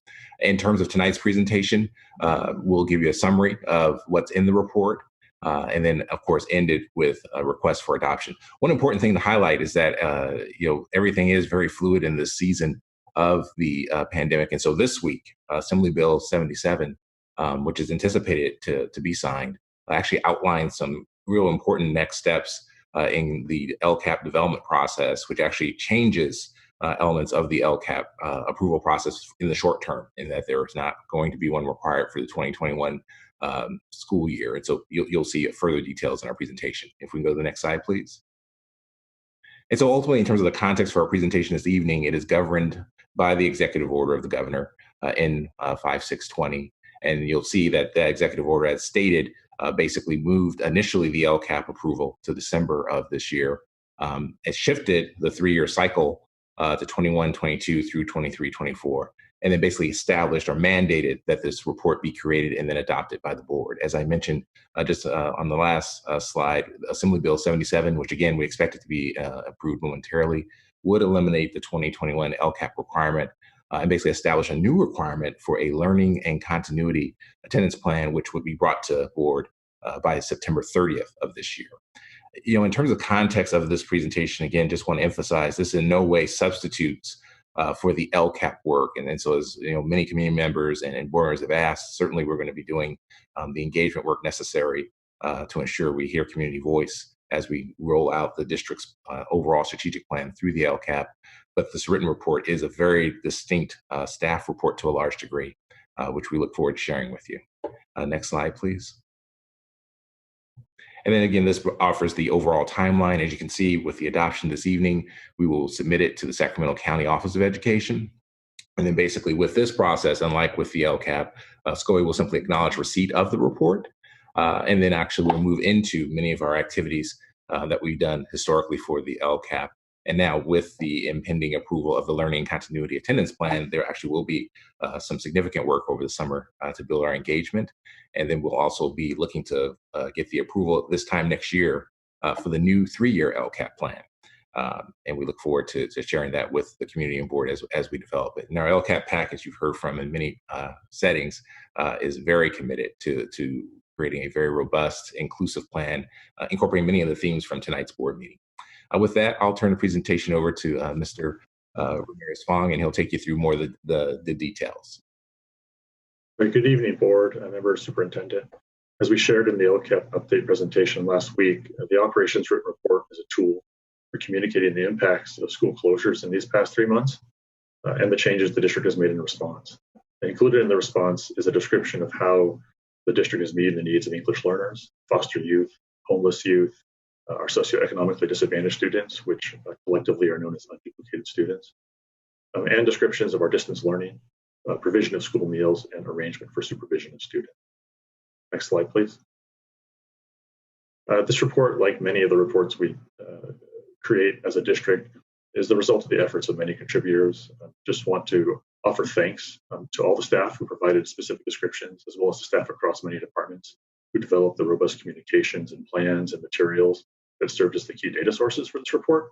I just want to note that beyond the departments that are listed here, within each of those top bullets, there's many departmental efforts that go into those reports. And one needs to only look at the website or board communications to know that there's been a robust amount of information out there that contributed to this report. Next slide, please. In the next 5 slides, we have some highlights of the content of the report, and would encourage anyone who wants to read about any of these items in more detail to go to the report itself. So regarding the key impacts of school closures on students and families, we've highlighted here the access to basic services, physical separation from supports that are traditionally delivered at the school site, the sense of isolation and disconnection, which can't be underestimated, and the disruption to curriculum pacing, grading, matriculation. Many of these we've noted in the coronavirus updates and then we discussed in detail. Next slide, please. Some of the efforts of staff to meet the needs of unduplicated students included targeted professional learning, case management to address individual student needs, and collaboration with partners to connect students and families to services. Next slide, please. Some of the steps taken to deliver distance learning, and again, I would really refer to some of the past work of the coronavirus updates and some of the detailed information there. Here we've highlighted the professional development, also the definition of essential standards and identification of aligned curriculum materials, and also the ongoing targeted outreach that's the result of ongoing assessment, so that constant assessment of which students are engaged as well as what the students' needs are, and that focused outreach as a result. Next slide, please. Within the provision of meals, key steps have included the implementation of a different delivery model, so a curbside drive-through meal pickup that has been able to help increase the social distancing practices, as well as other practices that are occurring at the individual level, use of personal protective equipment, and then a number of partnerships that include local restaurants and the Sacramento Food Bank to deliver additional food resources beyond those that are being provided by the district. And lastly, in the final section of the report, with the arrangement for supervision and accounting for students, the provision of referrals to local agencies and services that provide childcare, as we've heard, the regular surveys of students to conduct needs assessments, and then home visits, that additional tier of follow-up to make contact with students who've yet to be engaged and reached. So in the report, we've acknowledged that school closures, as well as the broad economic impacts, have exacerbated inequities. And that's an important acknowledgement that was noted, has been noted multiple times by community members. And we've also heard in our coronavirus updates about the school closure dashboard, the surveys, and the other measures that we're using to continue assessing needs and making data-driven decisions. And those are both important points we wanted to highlight here. Important to note for this report is that we have attached the dependent charter school operations written reports.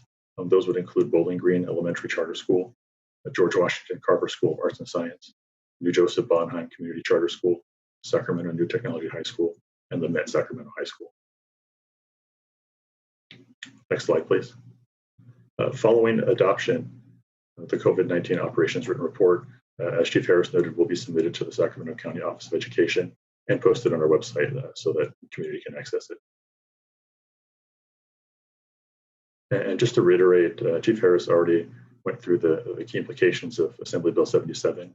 We've here noted that the timeline for approval of the new and anticipated required learning continuity attendance plan would be a very accelerated timeline. I do want to note that there is an error on the slide. It should read September 30th, 2020. So just for the public.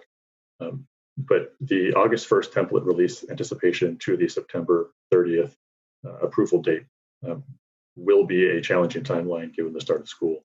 And so we'll be working on this over the summer and coming back to the board really at the start of the board sessions to share that work. So lastly, we are seeking approval for SUSDs and the 5 dependent charter schools COVID-19 operations written reports. Thank you. Thank you. And do we have any public comment on this item? Yes, we have one public comment. And it's from Renee Webster Hawkins.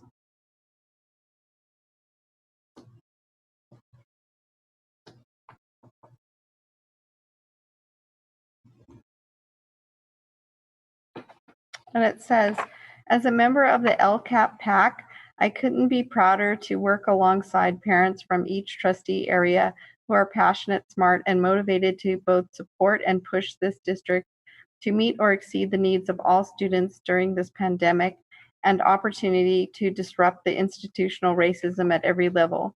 Thank you to the superintendent for engaging the PAC in the district's plan to return to learning in fall 2020. Thank you for hearing that we are seeking a commitment to high quality instruction and social emotional support, particularly that meets the needs of our most vulnerable students first. Thank you for hearing that our community needs both on-site and at-home learning options for students depending on student learning styles, family health risks, and family employment circumstances, and that both on-site and remote learning must be equally rigorous and supportive. Thank you for hearing that we seek consistency and accountability across all school sites so that students and families at each school site can expect a similar quality of instruction and engagement by teachers. Thank you for hearing that we are insisting that professional development in culturally responsive instructional practices and distance learning be mandatory. Thank you for hearing that the district should maintain instructional aids and utilize them robustly to help teachers in the classroom, even though the state budget doesn't protect them from layoffs. Thank you for listening to our suggestions that vacant district or community buildings be utilized to increase the facilities needed for physically distanced classrooms, and that after-school programs be engaged to provide more robust social emotional support for all students throughout the school day so that our teachers can focus on teaching. I think we were all impressed with the quality of the district's plan for returning to true learning in the fall. Above all, thank you for hearing that physical safety, mental health, and racial justice must be the essential foundation for the district's return to learning plans. Thank you. You're welcome. We're going to go ahead and take board member questions and comments. Again, we have 10 minutes for questions and discussion. We'll have 2 questions per board member and then circle back. We have remaining time. Can I see a show of hands on who would like to ask a question? Okay. Board member Morawski.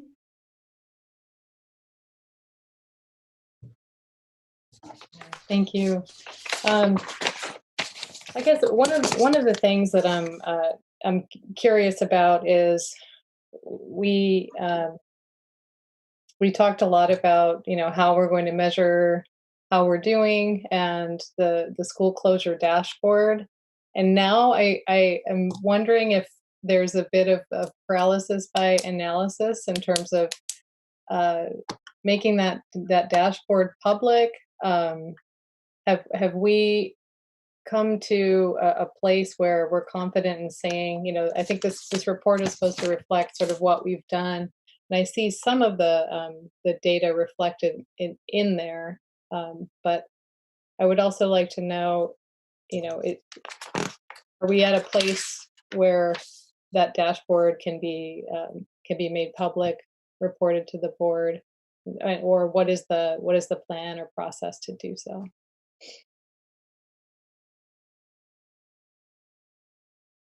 Member Morawski, thank you for the question. We will look into, I know you've asked this question, so we will make sure that we look at which of the metrics of that dashboard will just have a public-facing component to it. I don't know that it'll be in the form that it exists today, but certainly either in the form of PDF reports or perhaps Tableau. But we will follow up and make sure that we have a timeline and provide either an update or the release of some of those reports before the July meeting. Okay, wonderful. And so much amazing work has gone into all of what this district has accomplished over the last few months. So I just want to express my gratitude for all that work, and I think I'm excited to see how we did, how universally some of the efforts were applied and so forth, and so I think it'll be very important for informing our way forward. So I appreciate the report and all the work that's been done that's reflected here. Thank you. Thank you, Board Member Morowski. Looks like we don't have any other board member questions on this item. We will be taking a roll call vote. The one question that I had was really around the process. You know, as we submit this to SCOE for review and feedback, you know, what are they looking to provide in terms of feedback consistent with best practices, given, you know, the COVID report is new and with uncharted territories? I can imagine that even their understanding of what should be included consistent with the demonstration of a commitment to quality teaching and learning is probably hard to define. Thank you for the question. For this particular report, as Chief Harris noted, it's primarily a tool to communicate to our communities at the local level. And SCOE has been clear with that. In contrast, the learning, continuity, and attendance plan that we mentioned that is to be completed by September is much more in line with the LCAP in its relationship to SCOE. So we'll be approving that here at the board, the local level, and then it goes to SCOE for their feedback, their input, and our potential follow-up. And the elements of that report do also encompass some of the things that have been discussed here tonight, such as how we're assessing learning loss and many of the other aspects that have come up in conversation. So this report is much more of our local tool, and SCOE ultimately lets it rest at this level, whereas the next piece, the newly created requirement that we anticipate from Assembly Bill 77, will look much more like our traditional LCAP relationship. Thank you, Mr. Fong, for making that distinction. I appreciate that. This is an item for action, and so we're going to go ahead and take a motion and a second and then a roll call vote. I'll move it. Second. Okay, Superintendent, will you please call roll? Member Pritchett? Aye. Member Morowski? Aye. Member Ryan? Aye. Member Minnick? Aye. Member Garcia? Aye. Member Wu? Aye. Member Vang? Aye. The motion carries. Thank you. And again, our deep appreciation to the team. Item 10.2, approve the school plan for student achievement adoption. This evening presented by Kelly Adupo and Vincent Harris.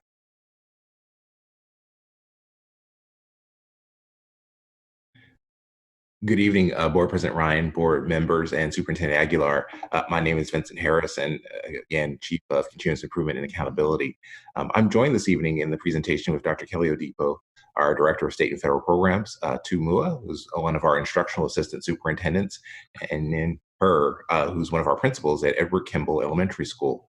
We look forward tonight to share with you the request for the approval of our school plans for student achievement, but actually we'll emphasize this presentation is actually meant to give you a sense of how we've applied our own internal cycle of continuous improvement to this process. And so you're going to hear three big initiatives or change ideas that we implemented this school year in support of building capacity for site plans to really resonate more clearly for student achievement. There's still variation, of course, but these three ideas that you'll hear about this evening were part of our effort to recognize that if we really are going to get to a place of meeting the promise of the guiding principle, we really need robust site plans across the board.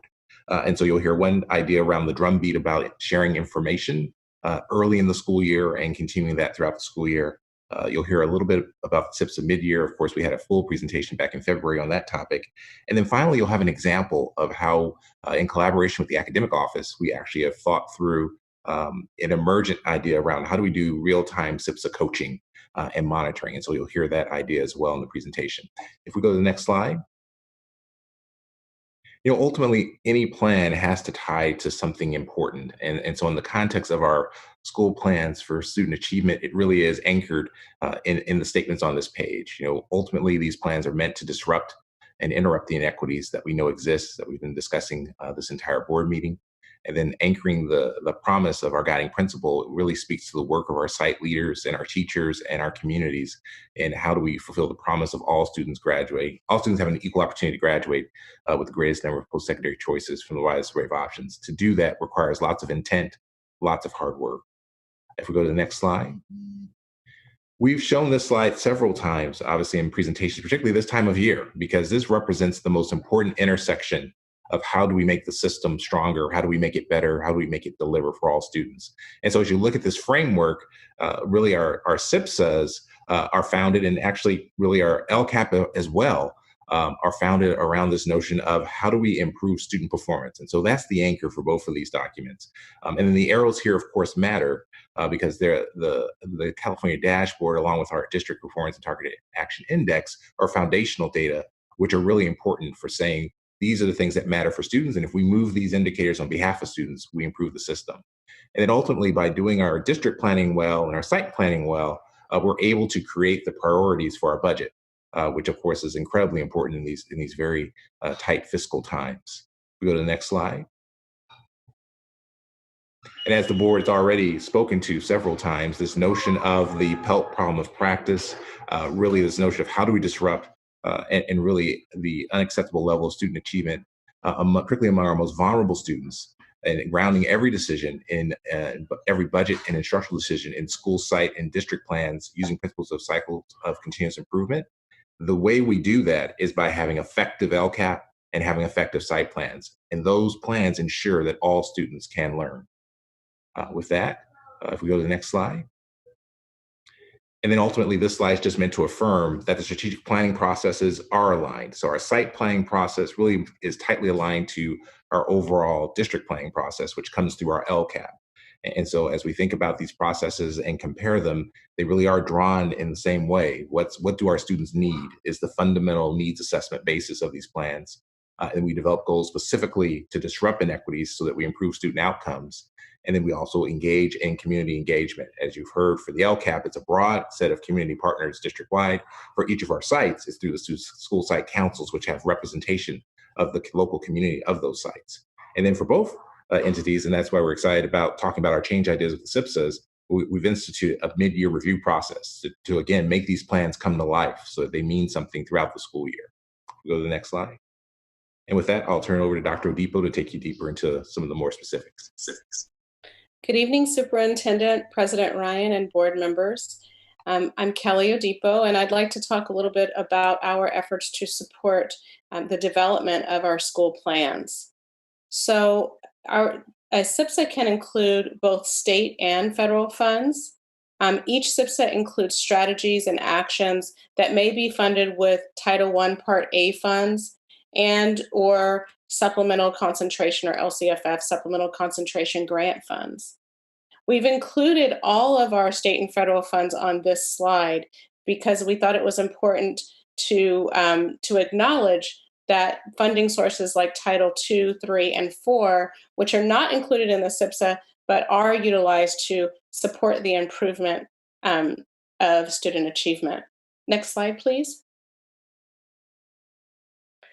So in 2018, the California Department of Education conducted a federal program monitoring, or FPM, and the findings from this review helped to inform our SIPSA development process.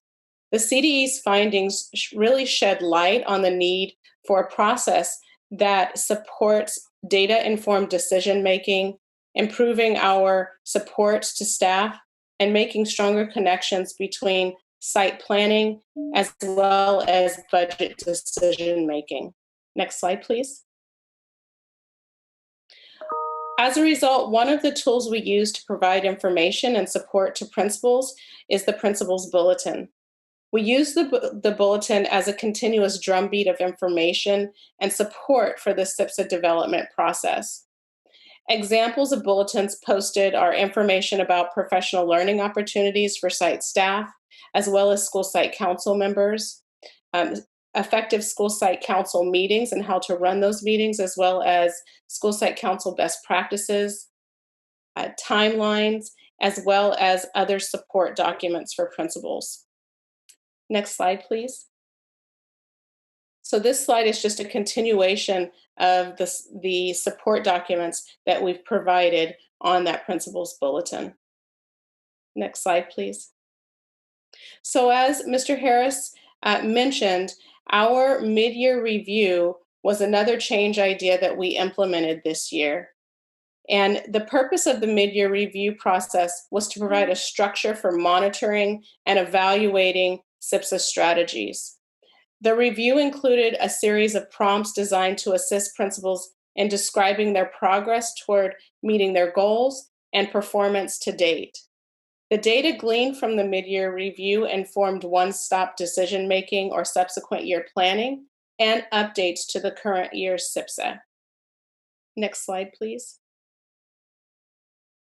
Principals also shared the outcomes of the mid-year review with their school site council to help with decision-making, and they also worked with their instructional assistant superintendents to discuss the outcomes of their review and their progress towards meeting expected outcomes. Now I'd like to hand it over to Mrs. Tumua to discuss supports for continuous improvement. Thank you, Dr. Odipo. Good evening again, President Ryan, members of the board, and Superintendent Aguilar.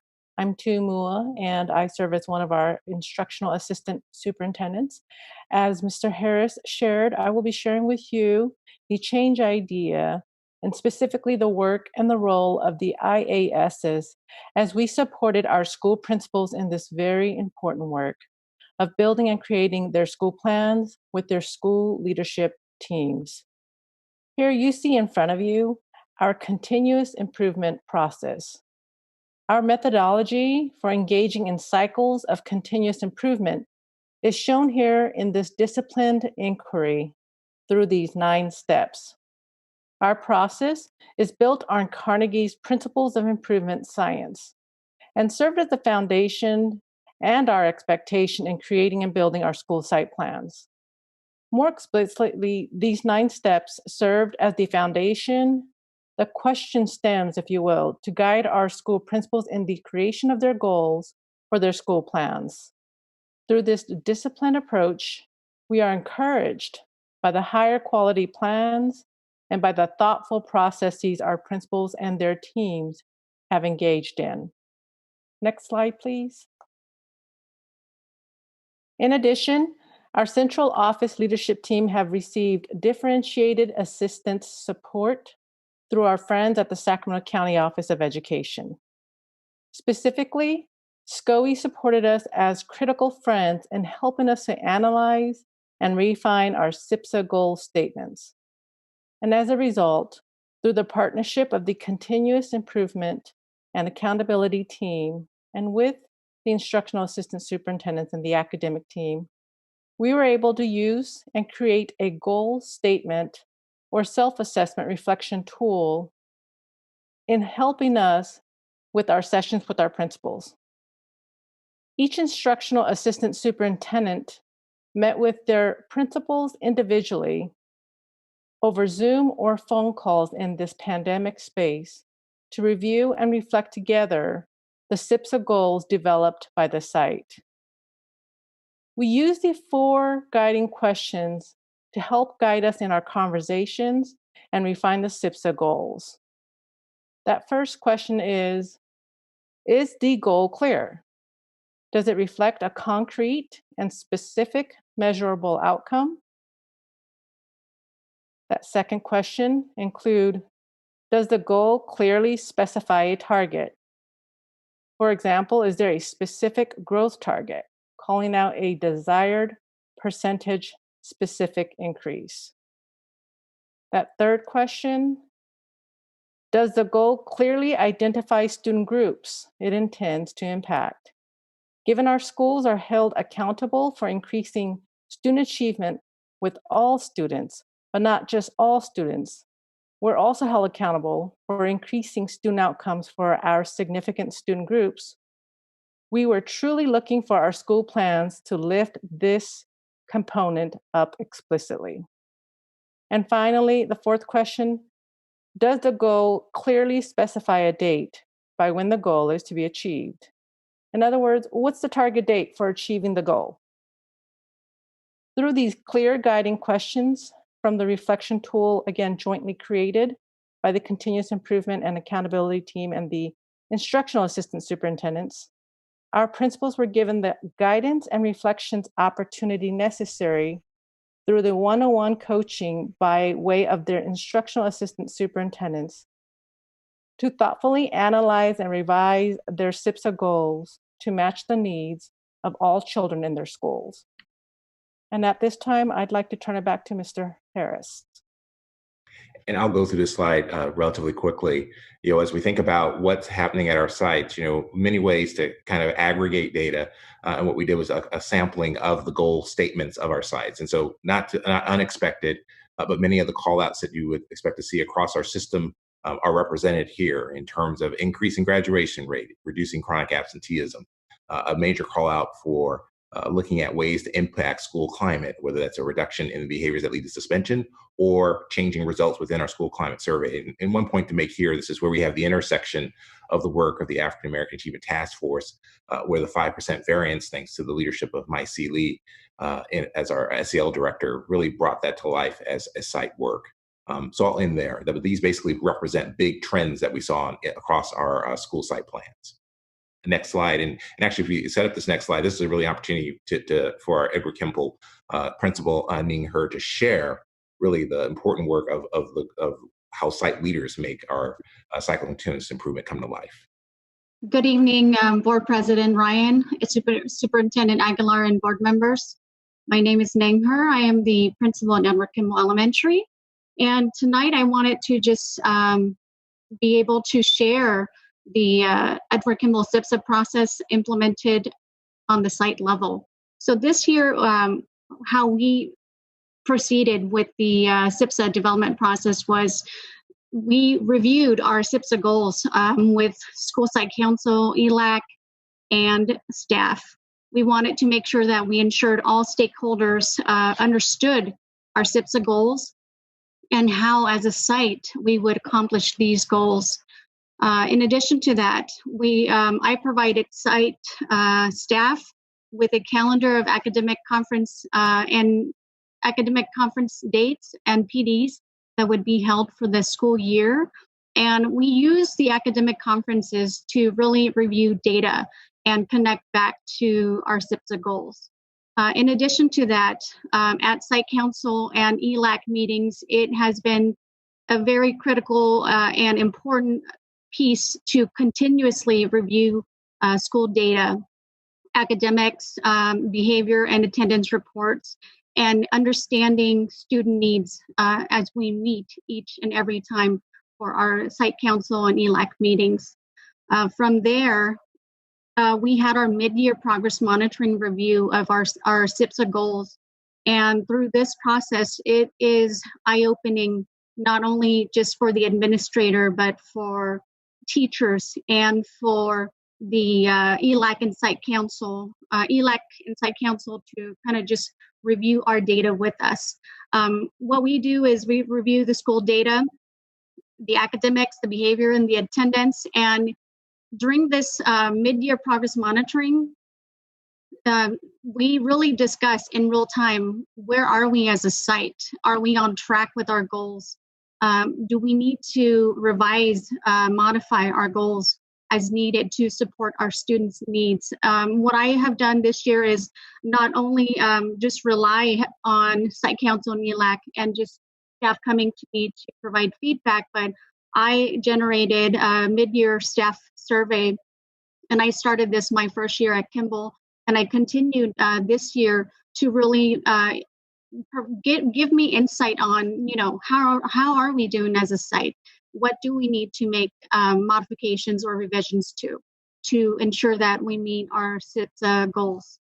And then from the mid-year review, we move into, the end of the year, the development of the SIPSA for the next school year.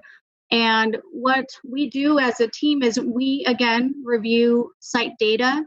And we don't just review site data, we review how our students did with district assessments, with site assessments, and then how we did as a site for the end of the year on the California dashboard. for academics, behavior, attendance, ELs, and students that are socioeconomically disadvantaged.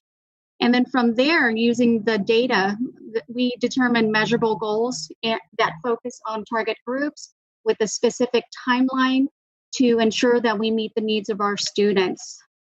Once we develop and revise our SIPSA goals for the next school year, we review the new goals with school site council, ELAC, and the staff again to ensure that we know what the goals are as we move into the next school year.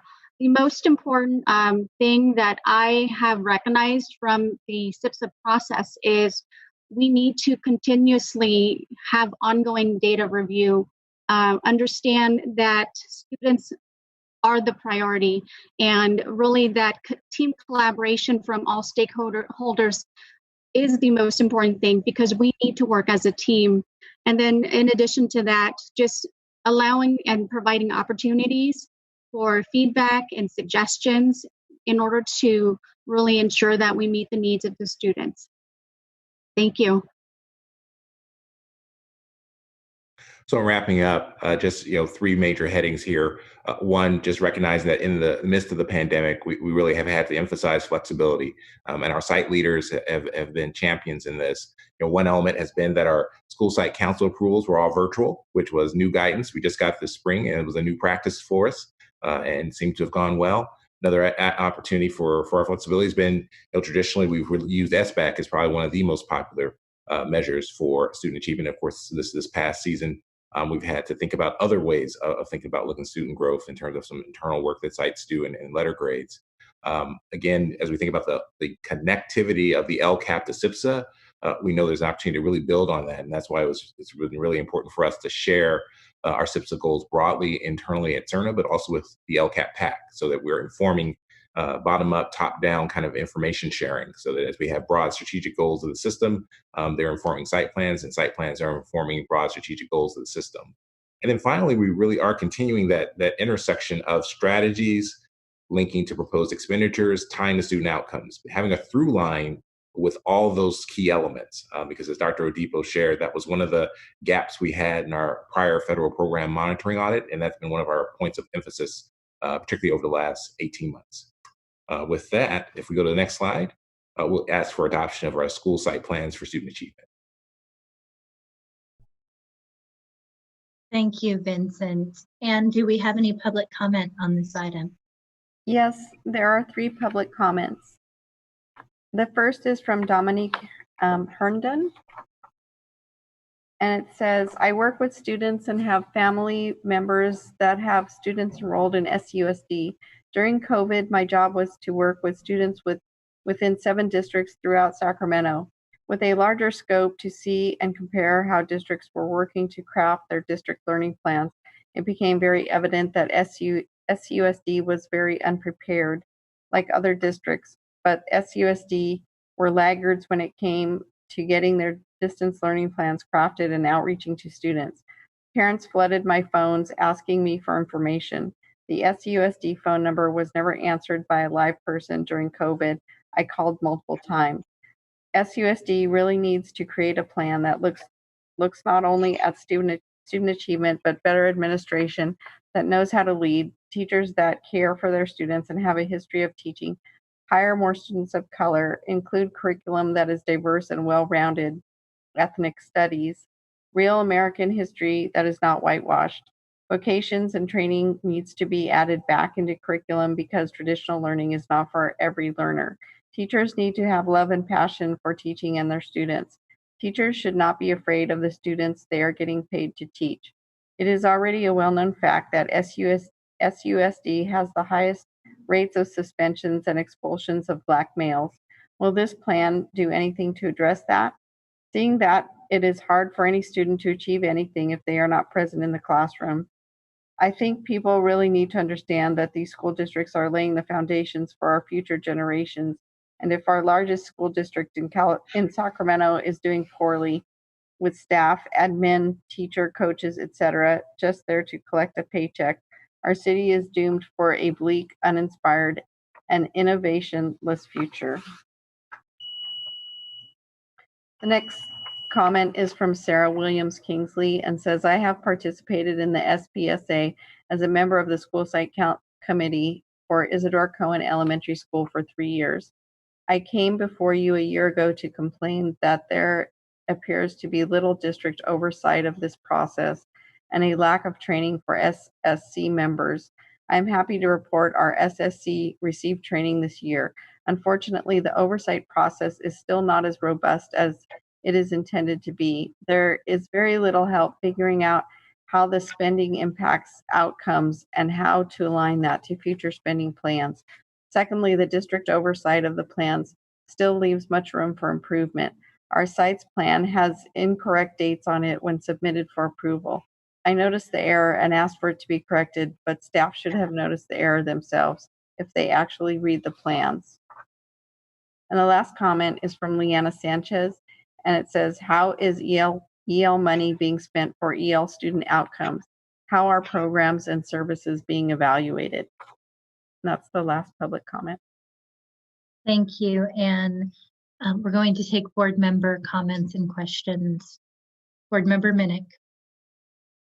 Just real quick, I appreciate that the comment that was sent in about the training for the site councils. I know that when I was on site council years ago, it's a confusing process. So I'm glad that there's been some movement forward. I just wanted to commend the team, and I think I've probably said this maybe every year because it's been a little bit cooler every year. When I first came on the board, the district budget and the LCAP budget and the SIPSAs felt like these disjointed, like separate entities. And each time around, it feels a little bit more connected and aligned.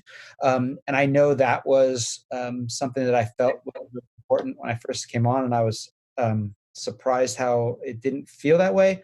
So I really appreciate now when we have these presentations, it really does feel like we're all on the same team and we're all doing this together. So I know that's not easy to do, to make sure all these things fall into place. So I just wanted to thank you for all, like how each consecutive year it's a little closer to being right where we want it. So thank you.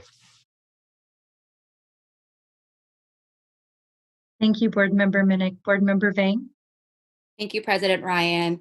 First, I just wanted to just say thank you to staff for all your hard work. I echo Member Minnick, recalling that when I came in, there was an alignment between our budget, our LCAP, and our SIPSA. And so I really appreciate Superintendent, you and the staff really working hard to make sure that we align those things. And then I think, we still have a lot of work ahead of us. I think it was Sarah Williams Kinsley, one of our comment regarding district oversight on our SIPSA, right? I think, we have mentioned this before, that site by site, it varies. Our school site council. And so we have to do a better job making sure that, we provide as much support as we can to our school site council. And then I just wanted to actually talking about school site council, I have a question for Ning Her, principal at Edward Kimball. Thank you so much for your presentation tonight. And I just had a question, maybe some lessons learned in light of COVID-19. I really appreciate your presentation of the work that y'all been doing at the site level, and wanted to know kind of, just through your processes and because of COVID-19, what are some lessons learned, as a principal at that site about having an effective school site council, just given everything that's going on? What worked well for you and what didn't as lessons learned? Thank you for the question, Board Member Vang.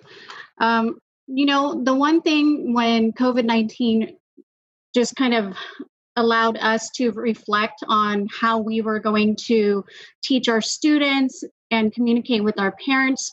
And then from that, how do we hold meetings effectively, right?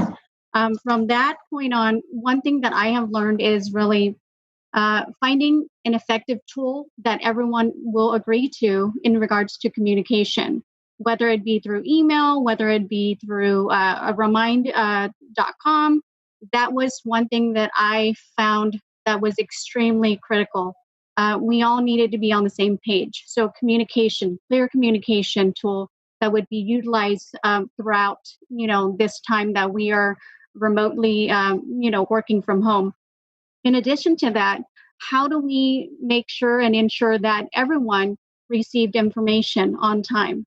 And so by that, what I meant is really when we're setting up ELAC and site council meetings, you have to almost prepare in advance 2 to 3 dates and times and really say, what's going to work for everybody, and then agree on that specific date and time. So those were two things that were extremely critical on my end first. And then from there, just sending out the agenda in advance, sending out the resource packets or data that we needed to review in advance prior to the meetings. Those were things that I knew on my end I needed to tighten up on because, not everybody was going to have time to review on the spot, right? And so from that, in addition to that, I found that one thing that worked really effectively was having the notes in the Google Docs and allowing everyone to have access to it so that if they had questions, they can note it down. And then from there, we can kind of backtrack and be able to address those questions as needed. And then really sticking to time. The one thing that I found was really hard was on Zoom meetings, our time was just nonstop, right? We didn't really identify a time because sometimes our conversations were more in depth with certain topics, but we needed to really structure time in so that it allowed everybody, we all have kids at home. Some of us are teaching from home as well. And so we needed to ensure that we made time meaningful for everyone as participants. So those were just some things that I learned. Yeah, no, I think that's great. And I asked that question in particular because as we move forward into the fall, right, I think it's going to be really important. And Superintendent, I'm sure that maybe staff and cabinet have thought about this, is just, having to innovate and do things differently and what school site council may look like, right? And making sure, because I know that things are changing and making sure that we learn from each other what's worked and what hasn't. So thank you so much. And Nang, I think leadership at a school site level makes all the difference. And so thank you so much for your hard work and your work in this district for our students. Thank you. Thank you. Do we have other board member comments on this item? Board Member Morowski and then Board Member Wood. Thanks, President Ryan. Well, I just I want to echo Member Minnick's comments and just commending the integration work that has gone on. I think it's a great example of taking a document that could be just more of a compliance document and really making it an improvement tool. So just wanted to recognize the work that's gone into that. And I appreciate also the introduction of some of the new change ideas, like the mid-year progress monitoring. That seems like something that just cuts the cycle, that time cycle in half, really, if you're doing it at least mid-year, and then maybe some folks are doing it even more often than that. So just kudos on those things. I did have a couple questions. One is, how did the pandemic and the sort of weirdness of reopening schools next year, how did that play into the SIPSA development, if at all, for next year? And I also wanted to know just kind of overall, I didn't get a clear sense from the presentation of what was the staff assessment of the quality of the SIPSAs as compared to prior years. I know this is, a lot was asked of our admin staff to really develop these documents. So I'm curious about those two things. So in terms of COVID-19 and the development of our SIPSA, SIPSAs, one of the biggest hurdles was our school site council meetings because normally school sites have their school site councils approve their SIPSAs in the late spring. Mm-hmm. And so that was one of the biggest hurdles because, as you know, there's variation at all of our school sites in terms of parents and their ability to access the internet. And so schools had to be creative in how they engage their parents. Sure. I'm sorry. I just wanted to clarify my question. I was interested in sort of the content of the SIPSAs, whether that was affected by COVID-19. I understand the process had to be really different and flexible. Right. Oh, I'm sorry. I misunderstood your question. Thank you. So remember that during the one-stop process, a lot of the planning is done during that one-stop process in January. So a lot of principals really wanted to repurpose their money for technology and support online for students. So a lot of the conversations were around how they can support students with intervention services online, training for teachers. A lot of teachers still needed professional learning around Google, how to access effectively Google Classroom. So there were a lot of conversations about how they could repurpose their Title I money so that they could effectively teach students in an online environment. So that was mostly the conversations with principals for COVID-19. And if I could add on your question, Board Morowski, on the kind of the quality through line, ultimately we've been working on raising the floor, because obviously our 2018 FPM was hard in the sense of recognizing we had some significant gaps. We don't necessarily have SIPSA grades, if you will. And as Instructional Assistant Superintendent Mua explained, one of our change ideas is actually, to your point completely, is how do we create coaching tools so that we can qualitatively speak to improvements in goal statements, then improvement in seeing actions that make sense tying to the goal statement. What I can say to you is that year over year we are seeing the inching up, if you will, and really, inching up is not the right terminology per se, but we're seeing the floor rise, in that we are seeing more SIPSAs that have actionable goals. We're seeing more SIPSAs where we can do a through line from the goal to the actions. But again, we don't have a grading system, if you will. And so our narrative, and that's what's really important about our coaching tool that's been co-developed with our cycle with our continuous improvement office and with our instructional assistant superintendents. Our real emphasis, and this is right out of improvement science, is recognizing the variation in improvement performance, but also tackling it with a positive presupposition that with more training, that floor will continue rising and we'll see a ceiling. So, in answering your question, I know you probably would, rightfully so, would want to hear, like, here's the A's, B's, and C's. What I can assure you is we've capped the D's and F's, and we're lifting more people from C to B. And that's real, right? We've gotten affirmation in some of our conversations with outside partners, and we're looking forward actually to our next FPM, which will be happening next year, to get another proof point that we are seeing this lifting of the floor. Thank you. Are you done, Lisa?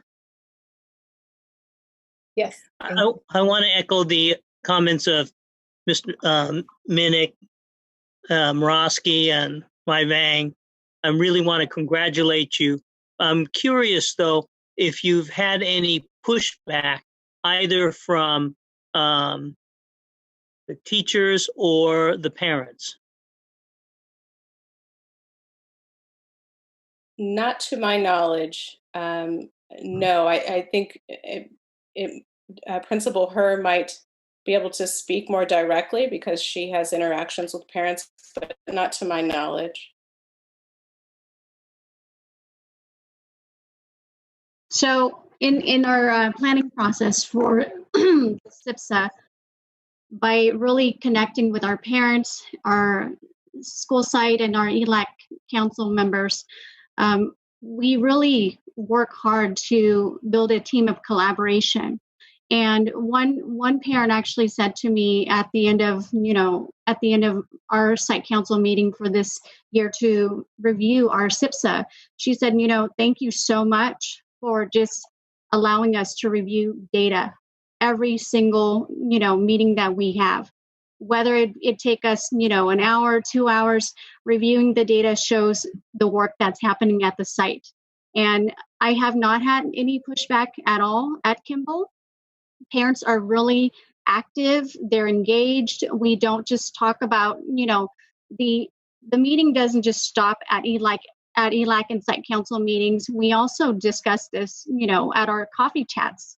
We talk about things that really are important to our parents. And so we have different areas, where we talk about these issues and we talk about it, and then we bring it back to site council and really discuss, what do we do with this? These are the concerns. What is it that our data reveals for our student needs? And then from there, as a team, how do we develop steps to, make sure that we're meeting these goals? But in regards to just Kimball, we have not had pushback. We've had huge collaboration, especially with COVID-19. Parents are even more, welcoming in the fact that we're sharing information, we're talking about the data, and we want collaboration from everybody. Well, hopefully, because of COVID-19, we won't have too much backsliding. But this is really exciting information. Yeah. Thank you. Board Member Garcia. Yes, thank you. So I did personally see improvement on some of the SIPSAs that I read. I think they're, like everything, there's continuous improvement, right? So in that spirit, there's always learning, just lessons learned, and celebrate the positive, but recognize the opportunities for improvement. I did have a question though regarding the role of the County Office of Education, and specifically with some of the sites that were identified for, comprehensive assistance or differentiated assistance, whether it's under ESSA or it's under the state accountability system. So if you can elaborate a little bit of what the role of the County Office of Education is relative to those particular sites in supporting or helping them with their SIPSA.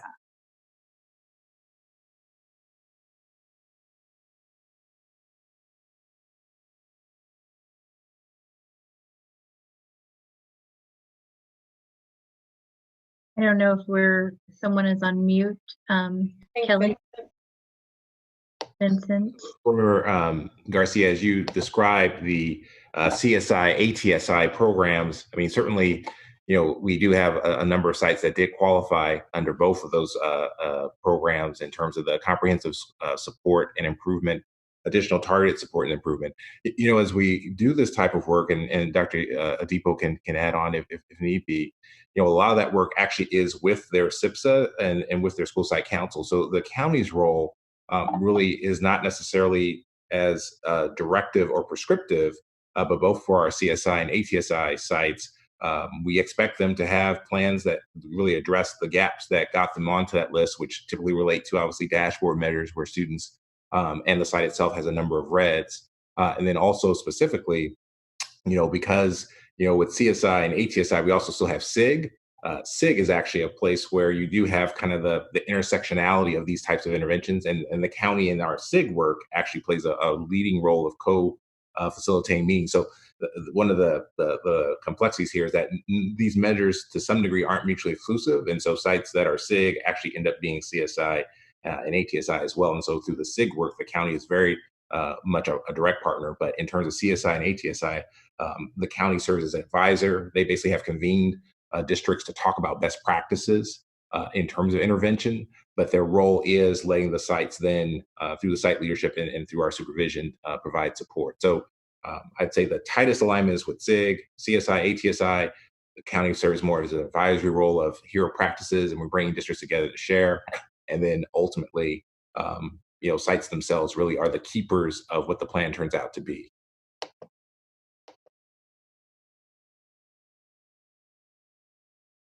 Thank you, Mr. Harris. Do we have any other board member comments? Okay, I want to again thank the team for their incredible dedication really over what has now been a 2-year journey from first identifying the SIPSA as a unit of change and figuring out how you could utilize the SIPSA in alignment with the budget and LCAP to really move campus level behavior and empower our families and teachers and administrators to use continuous improvement in a very real and actionable way. And I think we've seen that. And it's incredibly, to me, impressive to Principal Herr to bring some of these bright spots in regularly as we talk about the SIPSA development over the years. I mean, this is a way to look at leaders embracing this work, figuring out how to continue to better the process and the community engagement, and the potential for seeing that grow to a district-wide initiative where all SIPSAs are high quality and have energy and commitment to alignment and institutional change. So I'm just very appreciative of your efforts. President Ryan, if I can just mention and also just thank the staff for their hard work. And as you mentioned, this has been sort of the initial entry point for the penetration of continuous improvement across the entire district with an activity that everybody is responsible for showing evidence that we are acquiring these competencies of continuous improvement principles. And as Member Morawski said, I do want to thank all of our staff who have leaned in and embraced this effort, not as one that is going to continue to be treated as a compliance regulatory activity, but one in which you can find ways to continue to be innovative in how you respond to the needs of our students, but also ties back to the very powerful PELP problem of practice that was constructed with community members and parents that tasked us to ensure that we were meeting the needs of all of our students, particularly our most vulnerable students, by creating a nexus between all instructional and budgetary decisions being based on the application of these principles of continuous improvement. I'm reminded that improvement science really came out of the healthcare sector, and we are, of course, impatiently patient in Sac City Unified, but in fact, this is our second year. And what you'll find in the research about improvement science over time is that it does take about 6-7 years, but we are going to continue to strive for reducing the time by which our board and our community will see better outcomes on behalf of our students through the disciplined approach that we're trying to take. So I also want to appreciate the board's commitment. I think that our board has also leaned in trying to become more expert in what improvement science and continuous improvement looks like. And I know that this isn't a matter of just adopting the vernacular of improvement science, but really more fully understanding what we're striving to do on behalf of our students and families.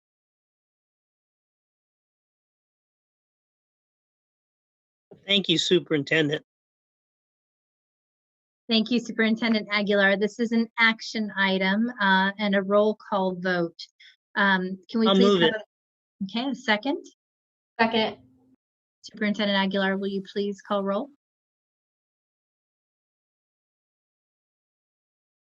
Member Morawski. Aye. Member Minnick. Aye. Member Garcia. Aye. Member Pritchett. Aye. Member Vang. Yes. Member Ryan. Aye. Member Wu. Aye. Okay. Unanimously adopted. Moving on to item 10.3, 3, adopt fiscal year 2021 proposed budget for all funds and education protection account. I want to remind the public who is listening that there is no designation of funds for SAC PD in the budget that we are seeking to adopt tonight, but a $600,000 line item that would be at the charge of a community group that I'll talk a bit more about after our presentation, really tasked with developing the expenditure of those funds. Okay, good evening, President Ryan, board members, superintendent, and members of the public. Tonight, we're going to be presenting to you the for adoption, the proposed 2020-2021 budget, which we shared in greater detail last week during the public hearing. Next slide, please. And this is the agenda for this evening. We're going to go over the budget agreement. As you all know, there was a budget agreement that was arrived at earlier this week between the governor and the legislature, with some, pretty major changes from May revise, and we'll touch on those briefly. And then we're going to go into the proposed budget for the coming year, along with the multi-year projections, this summary, and then move into the adoption of the budget. So the next slide, here are some of the key items that will make a significant difference to the district's budget and many other districts throughout California. The first item is the 0% COLA. Although we're not getting a positive COLA, it's better than what we were looking at or facing with the May revised governor's budget, which was including a negative 7.92% COLA. That would have been devastating to the district because it would have reduced our LCFF revenue significantly from the prior year by about $32 million. So this is good news for the district, but it's still, we got to remember, less than what we were projecting to get at second interim when we were looking at the governor's January proposed budget, which did include a COLA of about 2.29%. That would have meant an additional $10 million for the district in the coming year, which we really did need because we were still at that time when we were looking at that positive COLA projecting a shortfall. We were still needing a budget solution of about $28 million. So just want to remind everyone of that.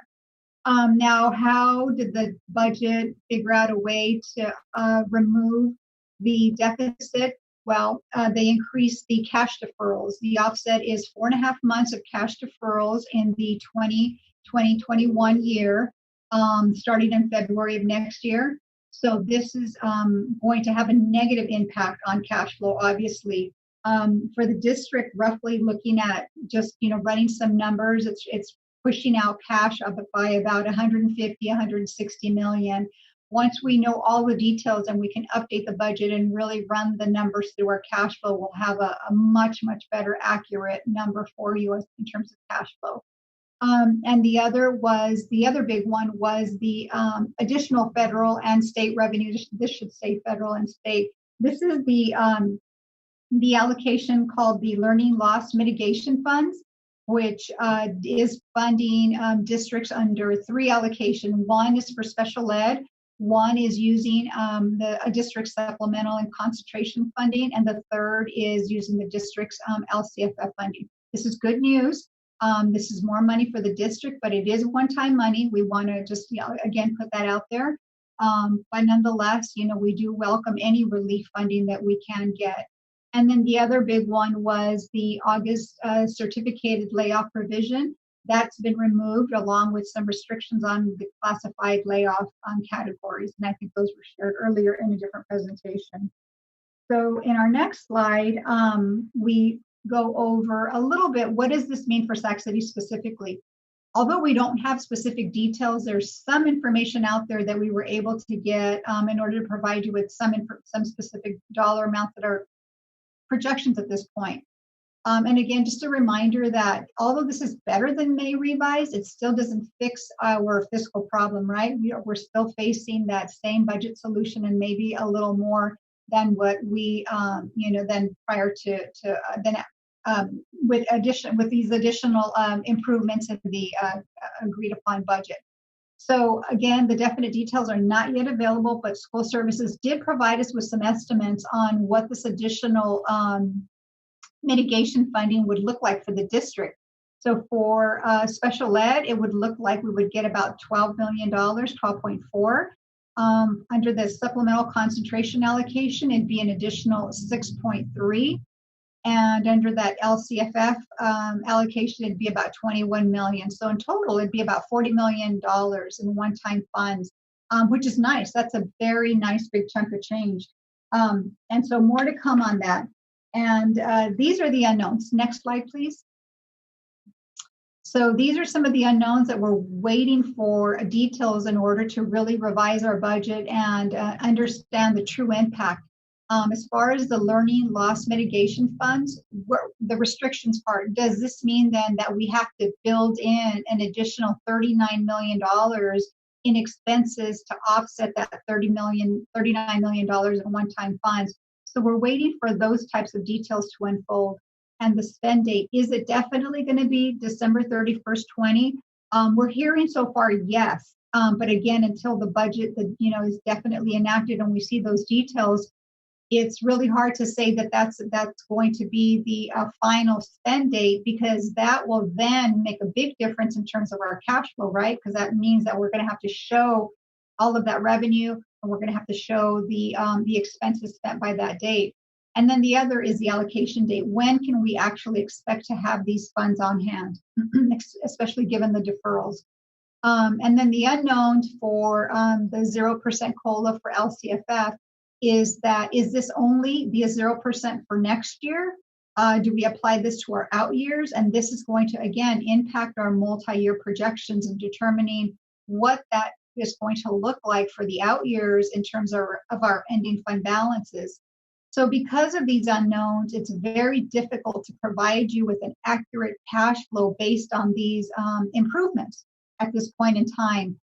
We can just speculate, and we've run a couple of scenarios just to see, okay, assuming the 0% COLA is for all years, and assuming we have to spend it, the deferrals do play a role negatively for the district, meaning that it does have an impact in cash, because as I shared earlier, those deferrals, adding those extra months in there, will mean that the district will not see about 150 million, 140 million cash next year. And so that's one of our biggest problems. But again, these are just very broad brush projections, because we need those details to give you a better indication of what the district is going to look like with these improvements. So this next slide. Please, thank you. The state. So as you know, the state, the governor is scheduled to sign the budget by June 30th, which is next week, early next week. And although that, the budget will be signed and will be enacted, we know that the state is going to revise their budget. They will revise it based on the July tax collections and then the actual federal aid that will be that the state will be receiving. And so once that happens, then the districts, like all districts in the state, we will all formally revise our budgets and bring that back.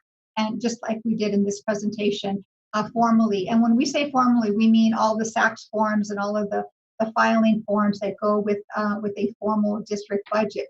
But this does not mean that we're going to stop at this point in time and not provide you with updates. We will continue to provide updates as information unfolds. It'll just be projections based on what's coming out of the state in terms of trailer bills, or definite information on the COLAs for the out years, or the restrictions that are going to be placed on that additional mitigation loss funding. And so we hope that that information starts to unfold in the coming days, and especially right after those July tax collections, we do expect to see some information coming from the state, and then we can just quickly run some scenarios and provide you with that information until we have time to really develop the full-blown formal budget that we'll be bringing back to you for approval. And so with that, then we go into the proposed budget. And again, we're not providing you with all the same details you saw last week. As we shared last week, this is a tentative budget because it is based on May revise. until the state does take action. And we know already that that is going to look different than May revised. And then at which time, we can update our multi-year projections and our cash flows more accurately. And so a formal budget revision will be coming your way for approval by way of a board presentation in August or September, as soon as we have that information from the state. But again, in the meantime, we will continue to provide you with budget updates as information becomes available.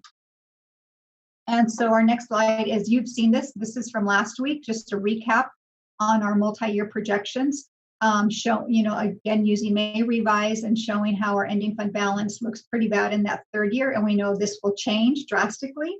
Thank you, President Ryan. I was going to emphasize here again, there's been a lot of conversation about the Safe Schools budget and what is included in there. You're absolutely correct. The $600,000 is in the budget, but it's simply allocated at this point in time just to contracts object code, and that can be revised. At this point in time, the district has not entered into any agreements for that of $600,000 whatsoever. That's pretty typical for most of our agreements, is that we wait until our budget is adoption before we enter into any other agreement. And our next slide is a summary. So again, the budget is based on the May revise. And knowing that we will be changing this, our opportunities, as we shared last time, were that, we were hoping for some additional federal and state relief, which we know is now included in the agreement, and the additional LCFF funding. Although it's not additional money, at least it's not the reduction of the 7.92% that we were looking at. And then finally, how quickly can the state's economy recover and hopefully start to even provide districts with better funding. The risks are that we still have to get a handle on what our COVID-19 costs will look like, especially as we go into opening schools and returning more and more of our workforce. And then we don't know, the other big unknown for us right now is the impact on our future healthcare costs. We are already hearing that we should expect to see increases in those health benefits, and we're waiting for our providers to provide us with some calculations based on what they're learning. And as soon as that information becomes available, we will definitely share that with you. So just a short presentation just to bring you up to speed on the latest as far as the budget deal. And so we're waiting now just for the details to unfold from that. And at this point, I will turn it over to questions, and then we move into adopting the budget for the 2021 school year. Okay, so what we're going to do with this item, given this is the board budget adoption item for a broad range of budget line items, we're going to take questions and comments from board members, and then we are going to go to our 30 minutes of public comments. I want to remind those listening and our colleagues that we have for the first time archived each and every one of the hundreds of public comments that we received today. Board members have them. It's been incredibly helpful to be able to read through them. So if we aren't able to get through every comment, as I said earlier, or if a comment is cut off due to time limitations, we have for the first time an archived copy of all public commentary. Okay, so I'm going to go ahead and ask for board members to raise their hand if they have comments and questions. Board Member Pritchett, then Board Member Morawski. Sorry, Board Member Garcia. Board Member Morawski, I don't know if you raised your hand first. I couldn't see it quite clearly. Thank you, President Ryan, and thank you, Rose, for that presentation. I know tonight we are voting on the budget, but I do feel like I need to say something. Not since school closures have I felt so conflicted over a board decision. I've actually lost a lot of sleep this week and feel physically ill.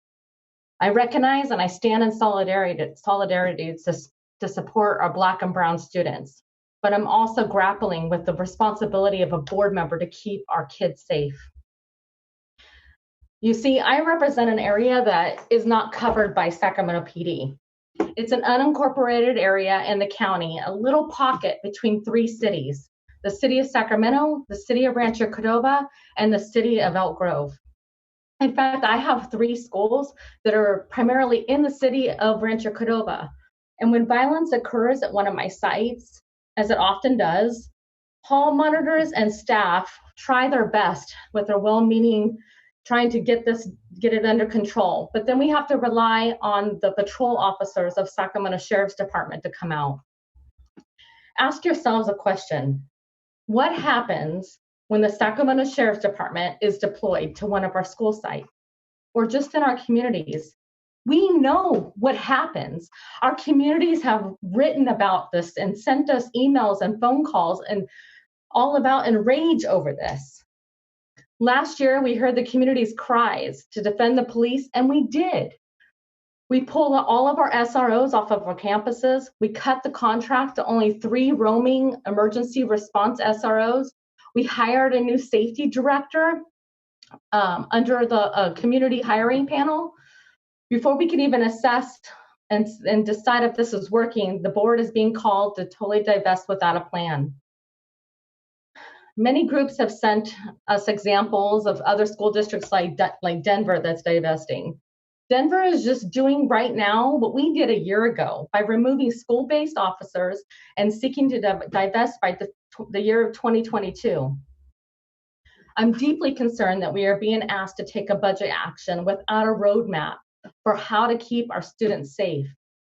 I've heard from some of my board colleagues and community members asking for this funding to be used for hiring more social workers and hall monitors. We're talking roughly $600,000. That's not a lot of money for 70+ sites. This would cover the cost of 4, maybe 5 positions for our entire district. We need a bigger plan. I want to thank President Ryan for calling for a safety group. I think it is a really good start. With that, I'm asking that the work group that she's calling for to develop a common definition for school safety as part of their plan. School safety is not prevention alone. It is also intervention.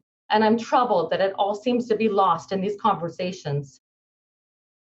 Additionally, given the unique challenges of the schools in my county jurisdiction, I want to ask once again that at least one member of the work group that is part of this represents my area.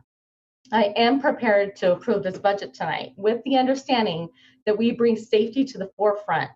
And there is not going to be a lag to discuss how we need to keep our students safe, and that we will also bring law enforcement into these discussions. We have a responsibility to our students to keep our students and our staff safe. If we don't get this right, the headlines could be devastating. Thank you. Thank you, Board Member Pritchett. I do want to encourage our board members to broaden their budget comments and questions, given this is the budget adoption for our comprehensive budget for Sacramento City Unified School District. And so we can certainly speak to the divestment of SROs and express either concerns or support for the budget that we are voting on that does not include that SAC PD contract. But I also think it's really critical that we address some of the other elements of the budget, given the gravity of our fiscal predicament and what we heard from, Rose just now, that while things have improved, they have not improved to the level of ensuring that we are no longer going to find ourselves cash insolvent and are in a position where we are reinvesting in new positions and all of the critical supports that we know are vital to being able to meet the needs of students across the district. So Board Member Garcia next, followed by Board Member Morowski. Yes, so thank you. I do have a few questions, and I'll start with the clarifying question. The $39 million in additional revenue potentially. Did I hear that that is one-time money, even though it's LCFF and special ed dollars? Is that correct? I don't see the slides anymore, so Yes, Member Garcia, that is correct. At this point in time, it's one-time dollars, and the reason we have LCFF and supplemental listed here, and I probably should have clarified a little better. It's based on our 2019-20 LCFF allocations. They're using that as a basis to calculate our share. So across the state, they're looking at districts and whatever our LCFF-based funding was. They're applying a formula to that to arrive at our particular number. And they did the same thing with supplemental concentration. It's based on our 2019-20 allocation, and they apply some formula, which I haven't seen yet. So I can't tell you it was this amount per ADA, and those are the kinds of details that we're waiting for. But school services did provide this, so I'm pretty sure that they have some information to be able to come up to these amounts. And the same is true for special ed. It's based on our special ed count, our fall count of 2019 to come up with that dollar amount.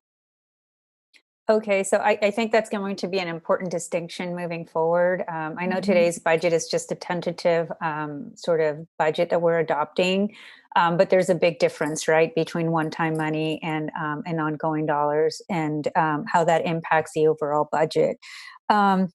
So thank you for that clarification. We did buy 4.5 months in terms of solvency, but still the running out of cash is still a very clear and present danger, right? We're just buying 1 month at a time. So it's that is obviously something that is very concerning. So I just have two more questions. So my follow-up question to that is, when will we see concrete proposals to address the structural deficit? Are we going to see that in August when we see when we're going to vote on a revised budget after the state takes action and then they revise their own budget? When will we start as a board start to see more concrete proposals to really start addressing that structural deficit? You mean concrete proposals by way of how we're going to identify savings? Yeah, well, that's a good question. I believe that our negotiating team is working on some proposals. Possibly something will come of that. As far as and I apologize if I'm a little bit, at a loss for words here. But I'm struggling to answer. As far as identifying additional reductions within the budget, is that? Well, I just think that, there are some parallel conversations that are taking place. One is on the negotiation side, but then we also need to figure out what other efforts are being made outside of the negotiations process in terms of, arriving at addressing the structural deficit. And so just trying to figure out when we're going to start addressing, right, that big issue that we have to address. And I don't know if Superintendent, I see you nodding, so I don't know if you want to say something. And I do have one last question after that. Yeah, absolutely, Member Garcia. I think what we would like to do is just make sure that as more details of the budget are known and we come back. I know that you and others have requested, we do have plans to come back with our best calculation for the July board meeting, even though we won't have full context around tax revenues and such, but come back with an updated cash flow for the July board meeting. At that point, give you more specifics about how these parallel tracks that you mentioned might intersect at some point as we're trying to achieve some savings through the negotiations process, have more information about what school reopening might look like, where there might be some opportunities for potential savings depending on what that reopening plan looks like as well. So we will bring back as much as we can for the July board meeting and continue to do so into September once we know what the tax revenues look like for the July 15th deadline.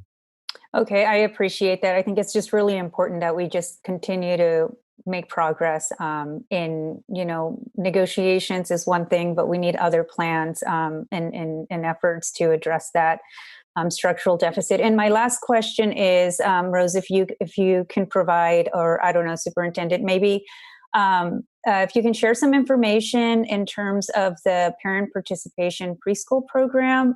We heard a lot of public comments, not only at the last board meeting, but this meeting, in terms of where that particular effort is, and if anything that you can share tonight for those parents who are listening.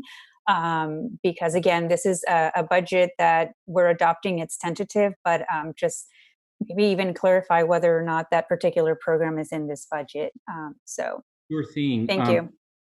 Sure thing. Well, the first thing that I want to say is just thank you to the many parents that have come together to form a very important stakeholder group. I know that this program has a very long-standing legacy and is very well regarded. I've learned about it by visiting the program and have been very inspired by the deep commitment from parents that have participated and have benefited in the program. We have been working with a group of parent stakeholders that have brought forward several proposals and iterations of proposals as late as a few days ago, that we are feeling more and more confident as we talk to them about the potential for that program to be a self-sustaining program. Earlier this week, we also, Member Pritchett has worked on this effort, and we submitted a proposal for $300,000 to see if we can bring in additional resources to help sustain and lower the pressure that goes into creating a self-sustaining effort, of course. We have calculated that in order for the program to be fully self-sustaining, it would require a little over 200 parent participants. Just a reminder that parents are the students in that program, and that's what makes it so unique. It is funded through the adult school program, which just by its very nature needs to rely less on our unrestricted general funds. All to say that we continue to meet with them, and at this point, I feel fairly confident that things are going to look good for that program to become self-sustaining. I know it's something that the parents have been calling for. Always anxious about a program that we think can be self-sustaining, not becoming self-sustaining, but we will cross that road. But I do think that it's important to commend the many parents who have come forward and have leaned in and have been thinking outside the box, coming up with various proposals. Again, I will keep the board updated on that program because a decision will have to be made before June 30th, and would be happy to come back also and provide another update at our July board meeting. Thank you. Thank you, Superintendent Aguilar. Board Member Morawski. Thank you, President Ryan. I am very glad to know that we will get an updated cash flow statement in July, and I really appreciate that. I think we need to keep very close track of that, so I appreciate that. And then again in August or September, hopefully August, because I think we need to. I know it's a balance of trying to incorporate the COVID-related expenditures, and we may not know what those are, but if we can get that done sooner than September, I think that's appropriate, as we're needing to really have meaningful board approval of a budget. And I think given COVID and given the federal dollars that are going to be available, I think we really need to think about how we are spending them and have board input and community input on that. Let's see. So I guess I am still really concerned about our budget picture. So it was horrific, and is horrific, the budget we're adopting based on May revise. And given the budget agreement that the legislature and the governor have reached, it's just bad, not horrific, but it's still bad. So I think we need to keep that in mind, as Ms. Ramos said. And also, what concerns me is the federal dollars. If we have to use those by December, I don't even know how we do that. So that seems unrealistic to me. I mean, in terms of the things we would want to do for COVID, might be hiring more nurses for the whole year. That wouldn't be something that we would be able to spend by December. So I think as soon as we get clarity about that, that will make a huge difference in terms of whether that's even really helpful for our budget picture over the year for the things we'll likely need. I also think there's a risk in terms of what we've even seen in the last week or so on COVID-19. It's on an exponential growth chart if you've seen in many states, and our country seems too broken to really be able to fix this. And it looks like we're on a very bad trajectory. If that is the case, then the economy will be severely at risk, and we will be having a very bad next couple of years in terms of the state fiscal picture. So I think we need to do, as we come back, we need to do everything we can to be in the best fiscal place we can in terms of reserves, because there's just way too much risk on the horizon to do anything else. So that would be my direction as we consider going forward. One thing I was wondering about, and I had asked, and we didn't get a chance to talk about it prior to this, but we did pass Measure H, and our communities supported overwhelmingly, making facility improvements. I know, it may be a little early, but I feel like we're already too late in some ways, just given reality. But there are potentially things that we could do, facility improvements that we might want to make that might help us deal with the COVID situation. One thing I'm thinking about is like outdoor classrooms. That might be something that could help us have enough space to physically distance and so forth. So I really want to make sure we're thinking about whether some of those facility improvements might become a part of our budget picture for next year. And I don't know if you have any comments or have thought about that.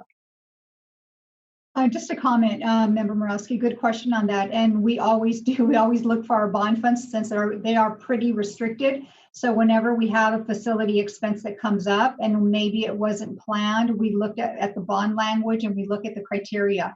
And if it can fit and if funding is going to be available and it's not going to disrupt a planned project, then we do consider that as an option. So yeah, and we've been thinking about that as well, along with many other districts who are fortunate enough to have bond funds, is that, what's the possibility of using this as a go-to for that so that we can alleviate the pressure on our regular general fund. Oh yeah, I think for anything that's bond fund eligible, that's certainly a good strategy. I'm also just thinking about new facility improvements that we might need to or might want to make for to help us with the COVID situation, including outdoor classrooms. So I guess I look forward to continuing that conversation over the next few weeks. Yeah, no, Thank you, Member Morawski. I think you make some excellent points. And Rose and Nathaniel, on that note, this issue of appropriate ventilation keeps on coming up. And so, do we have the ability to do an assessment of ventilation and the ability to accelerate the use of Measure H dollars towards that end? Because we know that that will be one of the critical strategies for containing spread should with extraordinary precautions in place, that not be enough. So I absolutely appreciate that comment.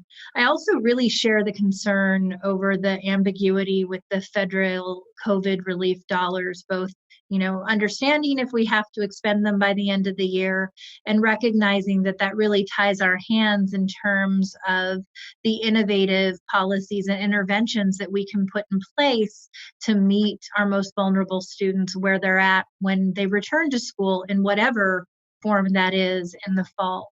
And, I wonder, Rose, as you're gaining greater clarity, what are you doing to talk about, if the reality is the dollars need to be expended by the end of December and you have little flexibility, what can we do recognizing the very real trauma that our students have experienced and the remediation needs of what in essence is going to be a half a year of lost learning with civil rights advocates across the state, demonstrating early data that shows that Black, Latinx, and non-P students have suffered the most as a result of distance learning and the COVID crisis.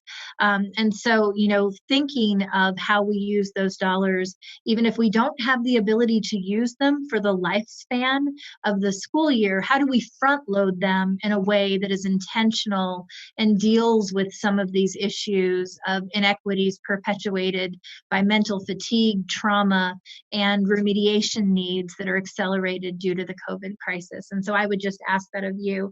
I also, recognize that this is a tentative budget that we're adopting, and that we're going to have to, based on the revised projections, revenue that comes in, make adjustments this summer. But I do want to ask, Rose, you are such an expert in the field. Have you been able to develop at all any ranges? So based on the data that you've seen, based on the budget that we believe will be adopted by Governor Newsom, and I think actually was a few hours ago, is there a range that you're anticipating we will see in terms of additional revenue? The additional revenue will be, well, obvious, I can't say it's additional revenue, but we won't see that negative, that cut to LCFF. And we'll see the 39 million roughly in the one-time funds. And the other would be probably just that, well, they're not, no, it's not additional revenue, because I just keep going back to May revise, and they were all reductions to all of our categorical. So if anything, it spares us from having a worse ending fund balance than we were projecting. But I'm not really seeing additional revenue other than the relief fund for COVID, and which is one time as far as we know right now, and then the mitigation loss revenue money as well. So the cuts are not as catastrophic as we had thought, but essentially we are only a few months further from cash insolvency. And so we cannot become complacent, is what you're saying. That's correct. Okay. Thank you, Rose. I appreciate it. Do we have any other board member questions or comments? Okay, we're going to go to public comment at this time.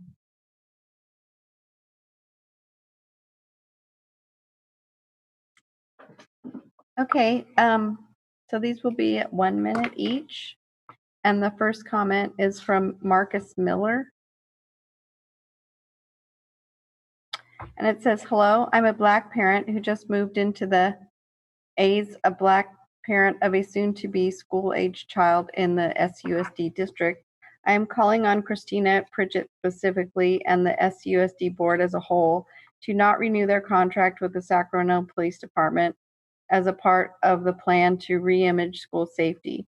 The presence of armed law enforcement in institutions of child learning and development for any reason is distracting at best, inappropriate on average, and uniquely dangerous and debilitating to the bodies, minds, and futures of students of color, poor, and disabled students at worst.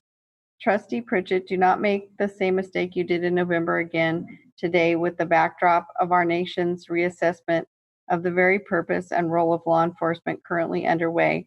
I ask that you and the other trustees find a different way to ensure the safety and well-being of our children on school grounds.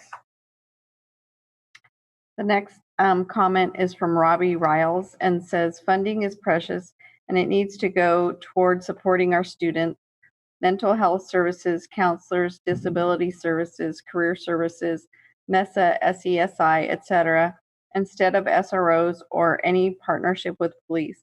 I wish it weren't so, but the recent killings of George Floyd and Breonna Taylor, rest in power, are a reminder of an unsafe levels of police brutality in our country.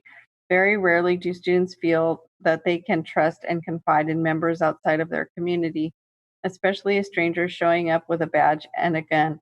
That is one of the most terrifying things that could happen to our youth when they are in need of support, someone they don't know showing up with a badge and a gun. It's clear that those who will be most effective in supporting and connecting with students are the people within the campus community who know them the best. It is my understanding. The next comment is from Anna Garson, and it says, I urge you to end the contract, allow police in schools. Police are not a strategy for managing children, especially in spaces of education. I ask you to pledge a permanent end to policing in schools with a plan to reinvest those funds into mental health and education support for our youth. Any plan that is implemented should be done so with community input, support, and partnership. Finally, I ask you all to reject campaign funds from police unions. There is no place for police union money in elections, particularly for our local officials here in Sacramento. The next comment is from Laura Blosser, and it says, end the police contract now. Next comment is from Shauna Atherton Bauer and says, schools are no place for police officers. To that end, I call on the board to turn your words into action. I call on you all to publicly pledge an immediate and permanent end to police contracts, reinvest safety funds into mental health student support services, design and implement an alternative safety plan with community input and partnership, publicly pledge not to take money from police unions. Thank you for your time. Next comment is from Jocelyn Arboleda and says, end police contracts, allocate to mental health and homeless outreach. The next comment is from Petra Lee. Says, hello, my niece is a student at Theodore Judah and I am concerned about police officers in schools. Can you please end the contract and work with students and parents to come up with a less destructive solution than police? Please don't take money from police unions for your campaign either. That's just a lousy thing to do to our kids. I also hope you'll publicly vow to end police in schools forever and not subject our Black and brown students to the disproportionate harm. The next comment is from Josephine Vanderclay and says, I urge the board members to vote against the use of police officers or, quote, student resource officers, unquote, in all Sacramento district schools and reallocate their funds towards more counselors, teachers, student resources and equipment, school nurses and therapists, and anti-bullying campaigns that actually work. The next comment is from Courtney Poole and says, I am demanding that you publicly pledge an immediate and permanent end to police contracts, reinvest safety funds into mental health student supports, design and implement an alternative safety plan with community input and partnership, and publicly pledge not to take campaign money from police unions. As a social worker, I see the need for more school social workers and student support staff to address social emotional needs of our city's more valuable asset, our young people. The next comment is from Carmen Haman and says, end police contracts, defund police, take away budget. Susan Solomon says, use the money spent on police in our schools for more appropriate social services. Remove money for police contracts from the budget. Leanna Moreno says, please use our school funds for more mental health professionals, not more police officers on campus. Vanya Swift says, hello.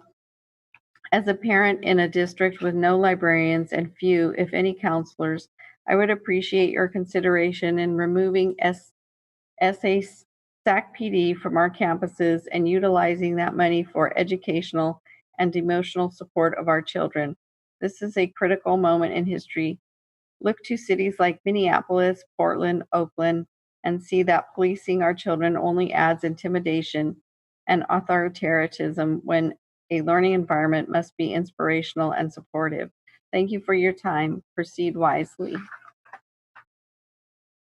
The next comment is from Natalie Graves, and it says, turn your words into action and publicly pledge an immediate and permanent end to public contracts, reinvest safety funds into mental health student supports, design and implement an alternative safety plan with community input and partnership, and publicly pledge not to take campaign money from police unions. The next comment is from Christina Phillip and says, I want SCUSD to 1, publicly pledge an immediate and permanent end to police contracts, 2, reinvest safety funds into mental health student supports, 3, design and implement an alternative safety plan with community input and partnership, 4, SCUSD to publicly pledge not to take campaign money from police unions. Police presence is not what our children need. Police are not trained to deal with compassion or to humanize. Police have tunnel vision to only see criminals with everyone they encounter. So how do you trust that presence around our children? What good has come out of having police presence with our children and criminalizing them? The school to prison pipeline is real. We need to realize what we are doing isn't working and need to regroup and restructure how we support our children. Our children need compassion and guidance. They need the presence of those trained in counseling, mentoring, and nonviolent de-escalation. The next comment is from Alice Walker and says, turn your words into action. Please publicly pledge an end to police contracts, reinvest safety funds into mental health student supports, and design and implement an alternative safety plan with community input. Please also publicly pledge to not take campaign money from police unions. End the contracts now. Caitlin O'Brien says, hello, I'm commenting to urge you all to publicly pledge an immediate and permanent end to police contracts. Instead, I urge you to reinvest safety funds into mental health support for students. Instead of contributing more funds to the historically racist and useless police force, you can design and implement an alternative safety plan with community input and partnership.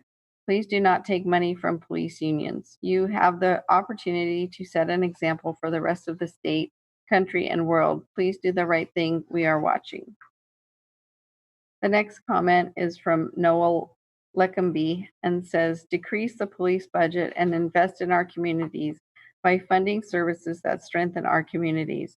I demand the funding go towards social services, physical and mental health care, accessible public transit, housing, quality education, parks, access to food, and support to underserved communities instead of placing police directly into communities with the majority of BIPOC causing a vulnerability to violence. Nurture your communities and keep those at risk safe instead of targeting them. The next comment is from Johanna Arboleta and says, end police contracts, reform police department funds. Joanna Gallagher says, as I wrote last week, as a teacher in SUSD, I urge you to divest from SAC PD and to invest in counselors, social workers, art, music, and restorative justice practices. The next comment is from Sharon Flicker and says, investment in SROs is harming our children. End the SRO contract and invest that money instead in mental health support for students. Commit to stop taking campaign money from police unions.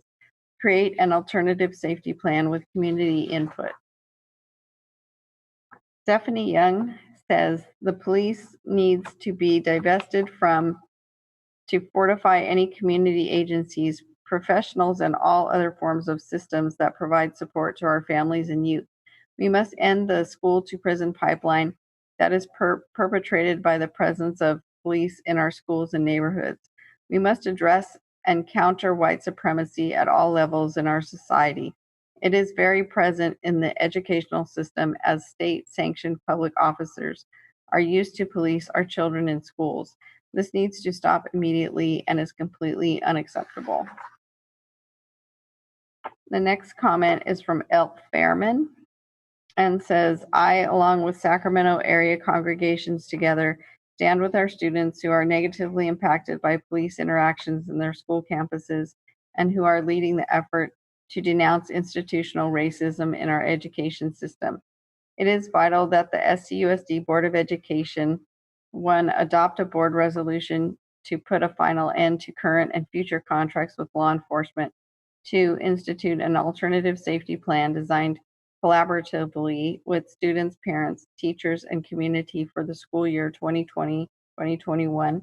3, reinvest safety funds in academic and mental health counselors, social workers, bilingual staff, campus monitors, and student supports. 4, make a public pledge not to take any money from police unions for their political campaigns as a stance against their history of institutional racism. The next comment is from Molly Rea and says, SUSD in our community has shown since the onset of COVID how they can, in fact, act swiftly in response to crisis. Racism is a crisis and has been in existence for years, decades, centuries. SROs do not lead to safety for students, and it is time, in response to the crisis of racism, to respond accordingly and promptly. I believe in your ability to make a comprehensive plan for appropriate, trauma-informed, and responsive mental health care services for students. Services that actually support and empower students instead of fear-mongering and traumatizing them. You have the power and the tools to make this change happen now. You hold the purse strings. I implore you to fully cut the contracts with police departments, remove SROs from all Sac City schools, invest in mental health services.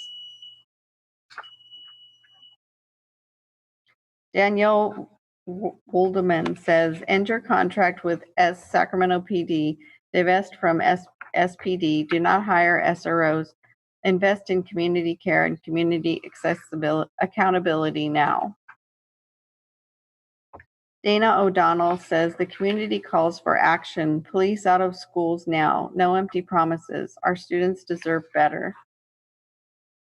Christine Kozlowski says, please end the police contract with SUSD. I do not believe that over-policing keeps our students safe, and I want the funds reinvested into mental health and other services for SUSD students.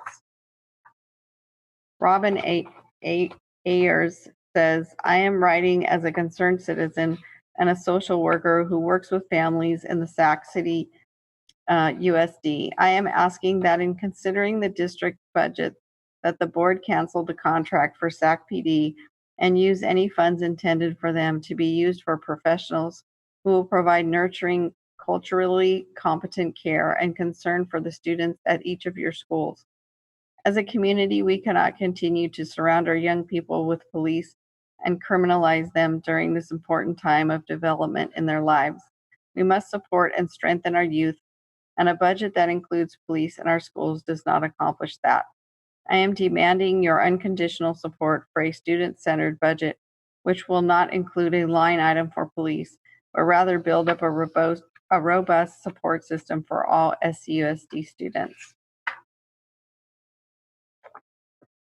Jolene Russell says, publicly pledge an immediate and permanent end to police contracts. Reinvest safety funds into mental health, student supports. Design and implement an alternative safety plan with community input and partnership. Publicly pledge not to take campaign money from police unions.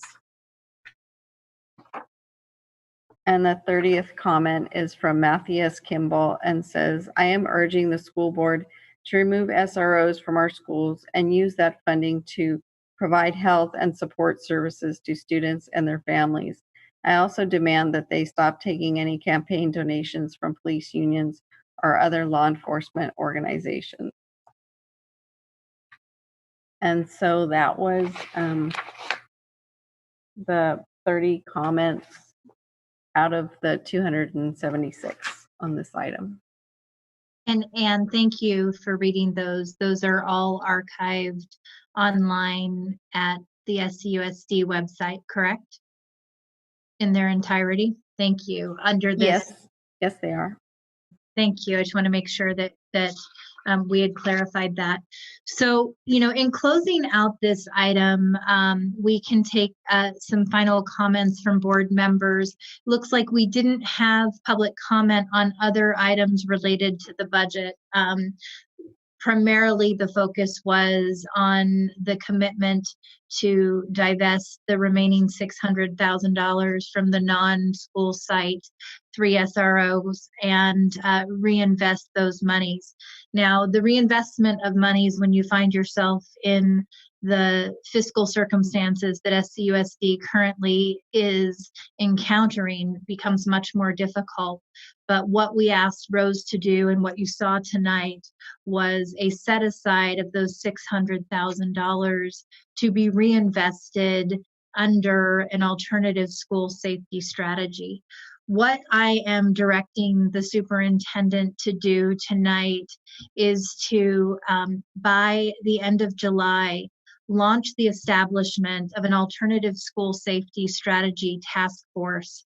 Under that task force, we would do a few critical things.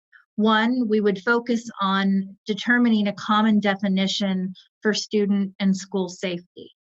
Two, we would be looking at a process that is community driven and involves our LCAP parents, our CAC, our DLAC, our labor representatives, including UPE, SCTA, SEIU, and some community-based organizations, as well as Sac City staff, to develop a comprehensive alternative safety strategy, recognizing the limitations of the $600,000 we have to spend. That comprehensive alternative school safety plan would include strategies for promoting anti-racist school discipline policies. What I will tell you has been both astonishing to me, but also remarkable, is that in the conversations I've been having over the last few weeks with my community, with civil rights partners, with leaders in this space, they have said, by divesting in the 3 remaining SRO, you are making a statement, but you will not dismantle institutional racism by doing that alone. And so there is this commitment to developing an alternative safety plan that ensures, both through prevention and intervention, we are protecting our students and promoting a positive campus climate. But what we cannot forget is that a true commitment to anti-racist practices and to upending historical inequities in our education system and a school to prison pipeline recognizes that, in particular for Black students beginning in preschool, they are disproportionately kicked out of classrooms due to behaviors that are deemed to be inappropriate, when quite often they are the same behaviors that are being exhibited in their white peers. And what we often don't want to discuss, because it makes us uncomfortable, is that once those disciplinary actions are taken, it leaves a legacy not just of breaking the spirit and creating trauma and mental health issues in our children, but it also teaches their classmates to view them as bad, as potentially not individuals that they would want to interact with, and as peers that will be treated differently from that point forward. We know, based on the Sac City data, that our students in particular, if they're Black and Latinx students as well as on-P students, are less likely to read at grade level by 3rd grade. And what that means in terms of lifetime earnings, the ability to pursue a college degree, and the ability to break intergenerational poverty. And so as we're making a commitment to take this bold action and move away from an investment with SROs, we have to be as courageous and as focused in dismantling systemic inequities by recognizing the role systemic racism plays in the classroom, on the school site, and at every level of our education system. And if we believe by this action alone, we are going to meet the needs of a community that has for far too long been left behind, then we are doing our community a grave disservice and fooling ourselves in saying that our commitment to dismantling institutional racism is going to be a core guiding North Star of this board. So, I'm asking for the July board meeting. As I shared earlier, we will not be having a hiatus in the month of July. Rather, we will be coming back to the district to have a July board meeting focused on the reopening of schools.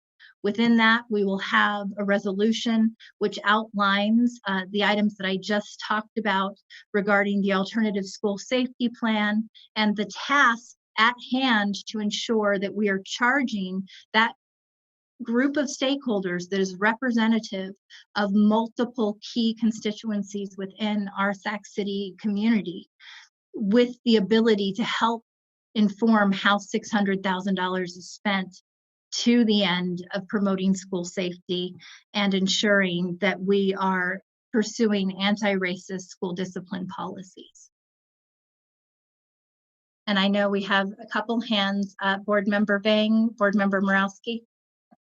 Thanks, President Ryan. First, I just want to say thank you so much for pulling this item from the budget that we're going to be voting on tonight. So I really appreciate your leadership on this.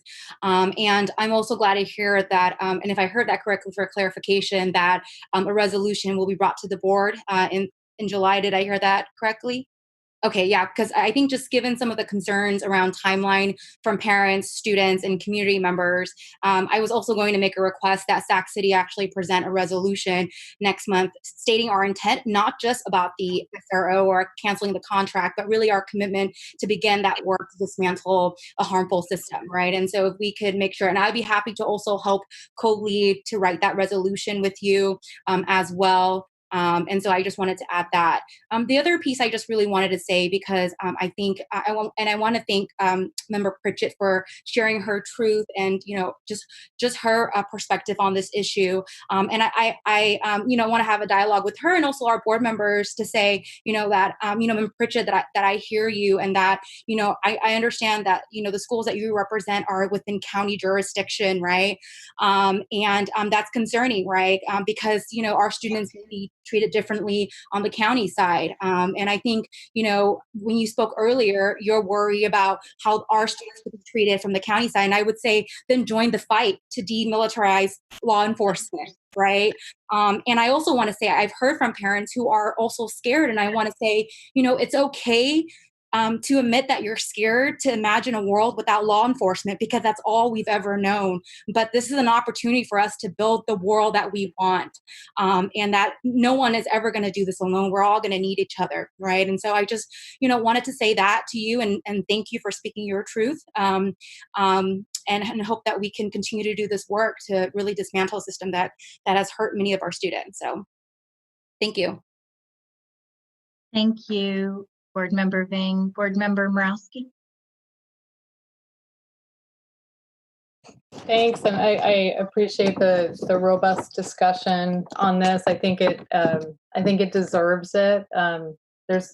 There's been a lot of commentary that would lead you to think that this is sort of a black and white issue. There's two choices, and it's just really not that simple. So I think I appreciate everyone's perspective. So I support this move to an alternative safety plan. Using the district dollars And I think safety, I think we need to be realistic about the fiscal situation we're in, and we have an absolute obligation to ensure the physical safety of our school staff and our students. So we can't pretend that it's something else. I mean, this is a core fundamental thing. This is like the bottom of Maslow's hierarchy, right? So safety has to come first, and we need to be able to ensure that to the maximum degree reasonable. Our students obviously need more support staff. We need more mental health clinicians, and some of the partnerships we've been working on, President Ryan, for over the last year or two are finally coming to fruition. But we know we need more of that. We know we need more support staff. We know our budget doesn't allow that at the moment until we solve our fiscal issues. So I think we need to be realistic that our students will, because we don't have a contract with SAC-PD for SROs to support our schools, that doesn't mean that our students will never interact with police and law enforcement at the school site. So I think we need to be realistic about that. Our schools are still part of the community, and if someone calls 911, they're going to come, and they should. Because if safety, is threatened in that immediate moment, they need that support just like anyone else in the community. So I would just say I think we need to maintain the partnership, maintain as best as we can protocols that make sense, and just and work with SAC-PD, with the sheriff's office, and to just make this as seamless as possible for our school communities. I think it's we need to lead with honesty on this, and just to talk about all the different aspects of it, and not just think it's that simple to say, okay, we can get rid of SROs and we solve racism. I also struggle to whether this is the right move that will protect our Black and Brown students the best, because that when we don't have SROs, the law enforcement interaction is with law enforcement that's not specially trained to work with our students. So I do struggle with that. But so I would maybe recommend or encourage our city and law enforcement to think about whether they can expand training for their officers, so that more of them are trained to deal with children, and in the way that we would want them to interact with our kids. So I would just lastly just echo President Ryan's comments about this. That we can't say like mission accomplished. Reminds me of that, the President Bush on the ship, mission accomplished after 6 weeks in Iraq, and that dragged on for many years. So I guess I would put that challenge out to everyone listening, who feels that this is the righteous thing, because we're getting SROs. Well, they're already off of our campuses. We're canceling the contract or not recommitting to that. To just really commit that same energy and activism around ensuring that we dismantle those structures that really are also very impactful for our students in the classroom, throughout the school sites, that are manifestations of racial injustice just as well as as many people believe that SRO contract is. So thank you. I appreciate. I just want to one last real quick comment. I just want to thank President Ryan for the commitment to the needs of our Black and Brown kids, particularly to the African American Achievement Task Force. And just as a person who is just has done the work really over years, not just in a moment, not just in response to something, but over years, who has called for the African American Achievement Task Force, who hustled the money to get that funded, who has participated in that over, the year and a half, and has been a champion for those issues, not just in a moment, but for the long haul. So I wanted to, just appreciate that, and appreciate your continued commitment and this board's commitment to seeking justice. Thanks. Thank you, Member Morowski. Member Garcia?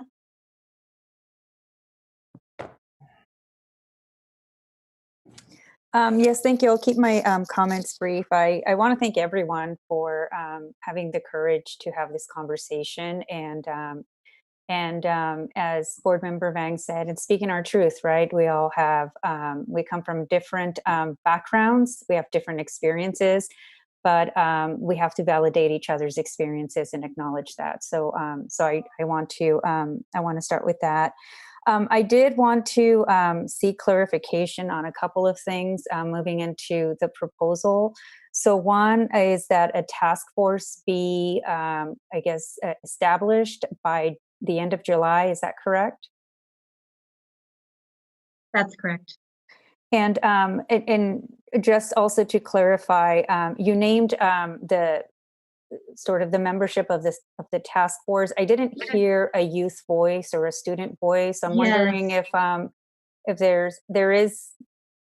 So I said the LCAP, PAC, the CAC, the DLAC, the African American Achievement Task Force, UPE, SCTA, SCIU, students, teachers, community groups. So, but I mean, there will be a resolution, so there will be an opportunity to provide feedback at that time. Okay, great. And also the timeline in terms of when we expect to get to see something, recommendations or whatnot. So there's a beginning, but I feel like there's no sort of end date of when we should expect for something. Not to rush the work, because I know it's the beginning of something completely different. It's a new way of ensuring, school safety for the district, and going even deeper than that. With addressing some of the institutional racism, but I also want to make sure that there's an end date that we can see on the horizon, because again, we know what the public comment that came from our community, from our students, and others who really want to see some of these dollars go to other services that we know help students, and we know they help address some of the challenges, but also the trauma that students will bring back to our schools when they start school, and how much greater and deeper that trauma is going to be, and how much more widespread, right? Not only for Black and Brown students, but for all students experiencing the trauma of the pandemic and isolation and whatnot. So the sense of urgency that I have is to ensure that those dollars, I know they won't stay idle because there's just so much need, but also not to sort of set them aside for a year when we know that there's tremendous need right now. So just to be cognizant of that, and again, maybe having some an end date as to when we could see the alternative safety plan. So those are my comments. Thank you for your feedback, Member Garcia. The superintendent and I have been calling some civil rights partners across the state and country, as well as districts that have taken similar progressive action, to find out if there's the potential for an organization that has a track record of this work facilitating this group. Because frankly, we do not have the staff capacity, as you know, to be able to, with the urgency that you're speaking, develop the kind of thoughtful plan that allows us to get those resources out the door. And much of what I've seen and many of the community groups shared with me are plans that go out even a couple of years before you really see significant changes at the school district level. And clearly, we are trying to do something much more ambitious and do something that would take effect this fall.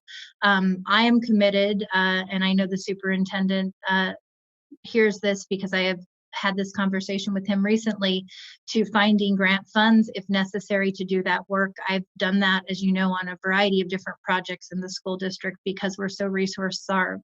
But I do want to make sure, to Member Morawski's comment on the complexity of the issues, that we have, the best minds in the civil rights and education world facilitating this work. Yes, Member Wu. I just want to make a comment on the comments that were read. There is a comment from Renee Webster Hawkins in the under 10.3, which really belongs under section 8. I didn't want to get it mixed up, or I wanted to get it separated from the group. Thank you.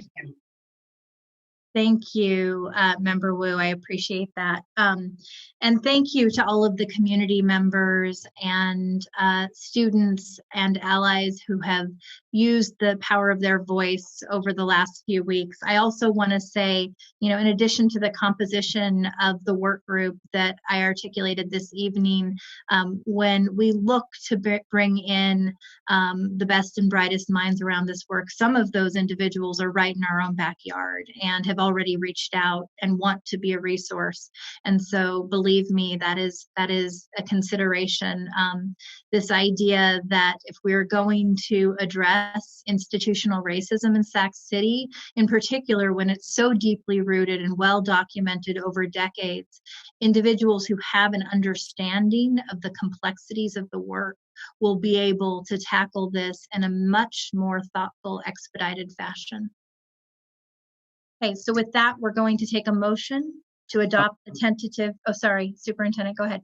President Ryan, thank you for the very robust discussion on this. I just wanted to tag along to Member Wu's conversation. I've spent some time trying to get through the 200 plus public comments, and I just want to thank the board for trying its best to balance our commitment to transparency and civic engagement from our community. But I do want to just encourage our community to spend some time on our website reviewing those comments more fully. I'm just really touched by the thoughtfulness, the critical thinking, and some of the points that are raised that do go beyond just the action to not renew one particular contract, but actually just unpack this issue of institutional racism much deeper than that particular action.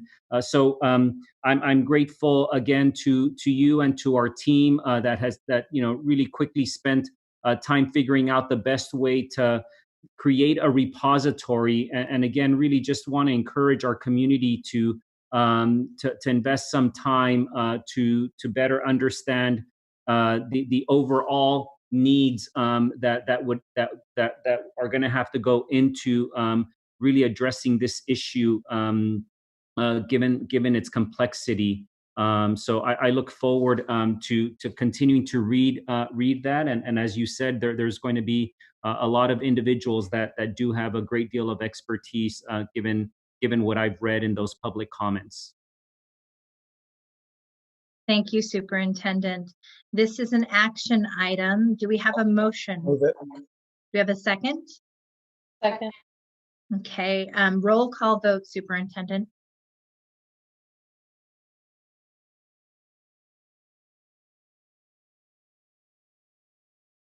Member Morawski? Aye. Member Minnick? Aye. Member Garcia? Aye. Member Pritchett? Aye. Member Vang? Yes. Member Ryan? Yes. Member Wu? Yes. Okay. The motion carries. Item 10.4, the revised board policy 3100, business and non-instructional operations, budget reserves and the use of one-time funds.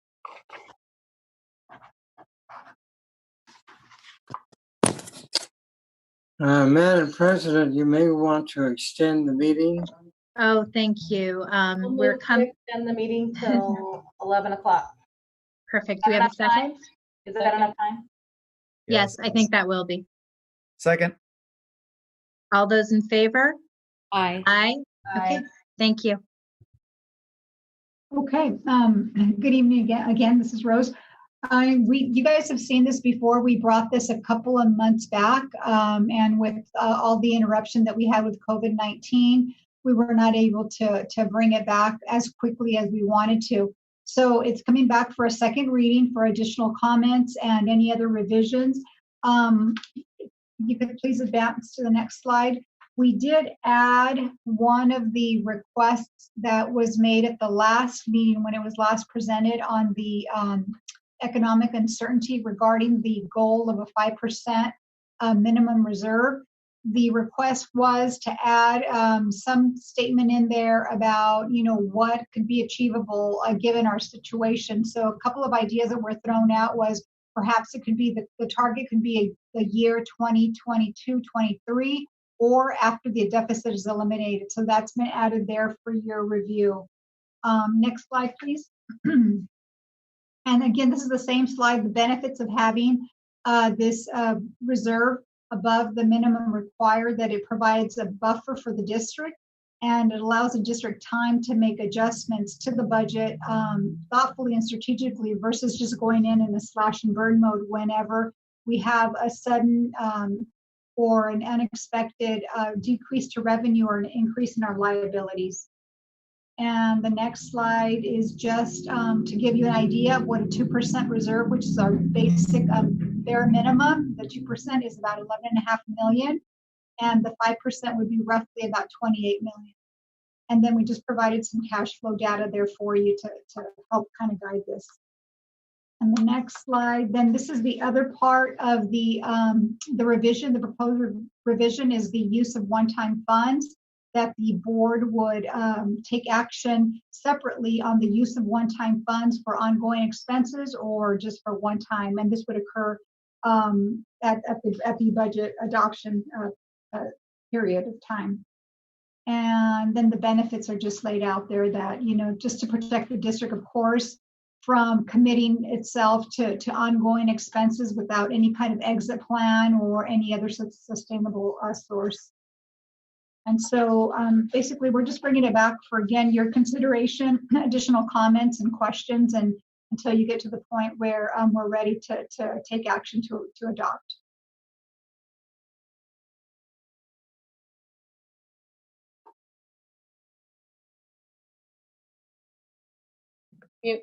I'm on mute. Do we have any public comment on this item?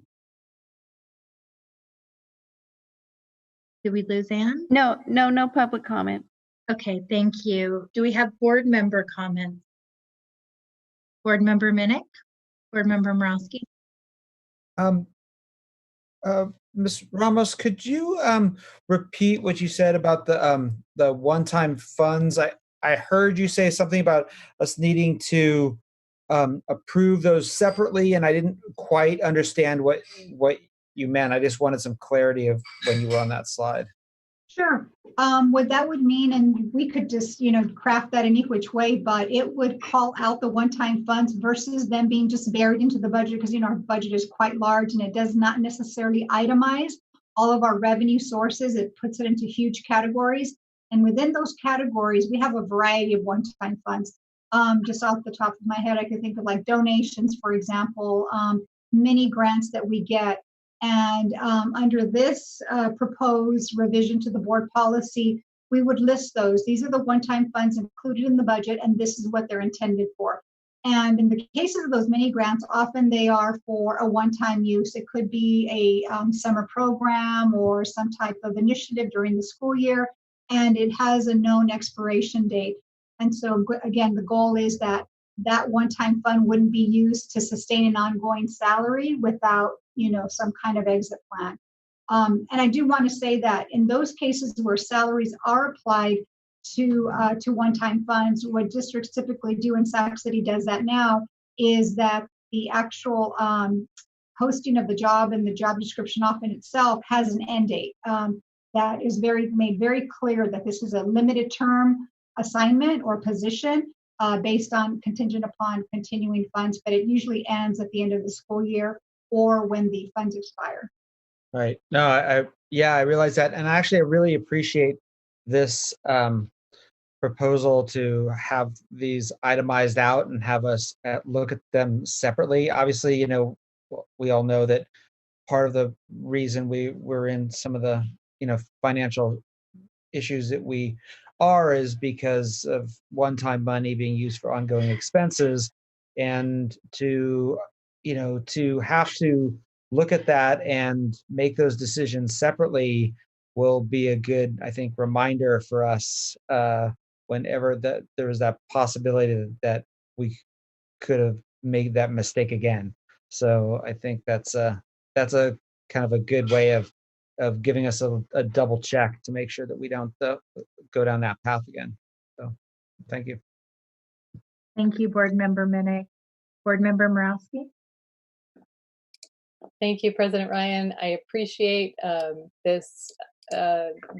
these proposed changes to the board policies or additions.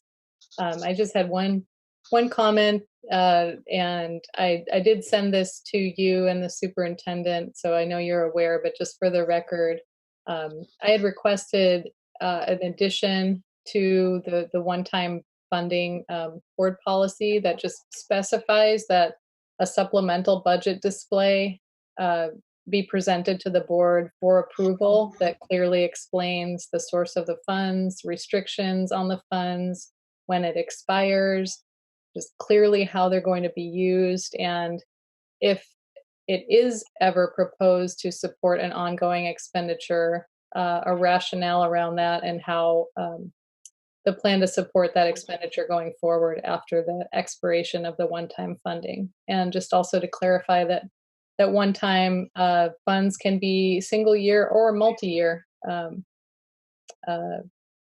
revenues. So I appreciate that and would ask that, I think that's non-controversial and clarifies or furthers the intent of the policy. So I hope that's something that that the board could support when this comes back for action.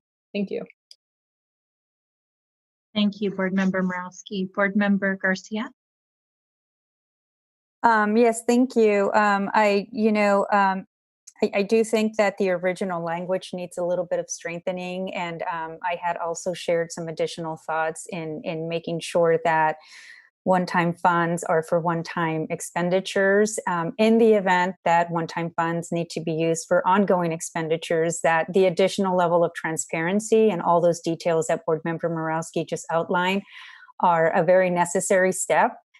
So that we can be fully informed as to what we are doing, not just ourselves, but the public as well.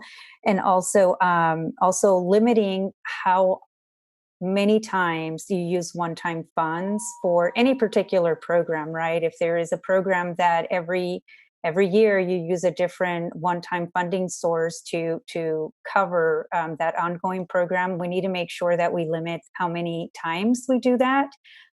And revisit the bigger picture, the bigger conversation that needs to be had in terms of the viability of that program with ongoing dollars and whatnot. So I appreciate the additional level of information that we think that I think it's important for transparency and also to strengthen the language precisely for the reasons that Board Member Minnick mentioned. The findings in the audit it was just common practice to use one-time funds for ongoing expenditures, and then this is part of the reason why we are where we're at. So thank you. Thank you, Board Member Garcia. Do we have any other comments on this item? Okay. I just want to thank the staff for continuing to bring these items before us, consistent with the FCMAT recommendations. I know that there are myriad competing priorities, but it is critical that we adopt these board policies in the near future to safeguard us against future decision-making that is not rooted in financial best practices. So with that, this was an item that was a reading second reading only. So we do not need to take action. We're moving on to item 11.0, the consent agenda. Do I have a motion and a second? Moved. Second. Okay, all those in favor? Aye. Oh, Aye. okay, Superintendent, legal tells me this actually also has to be a roll call vote.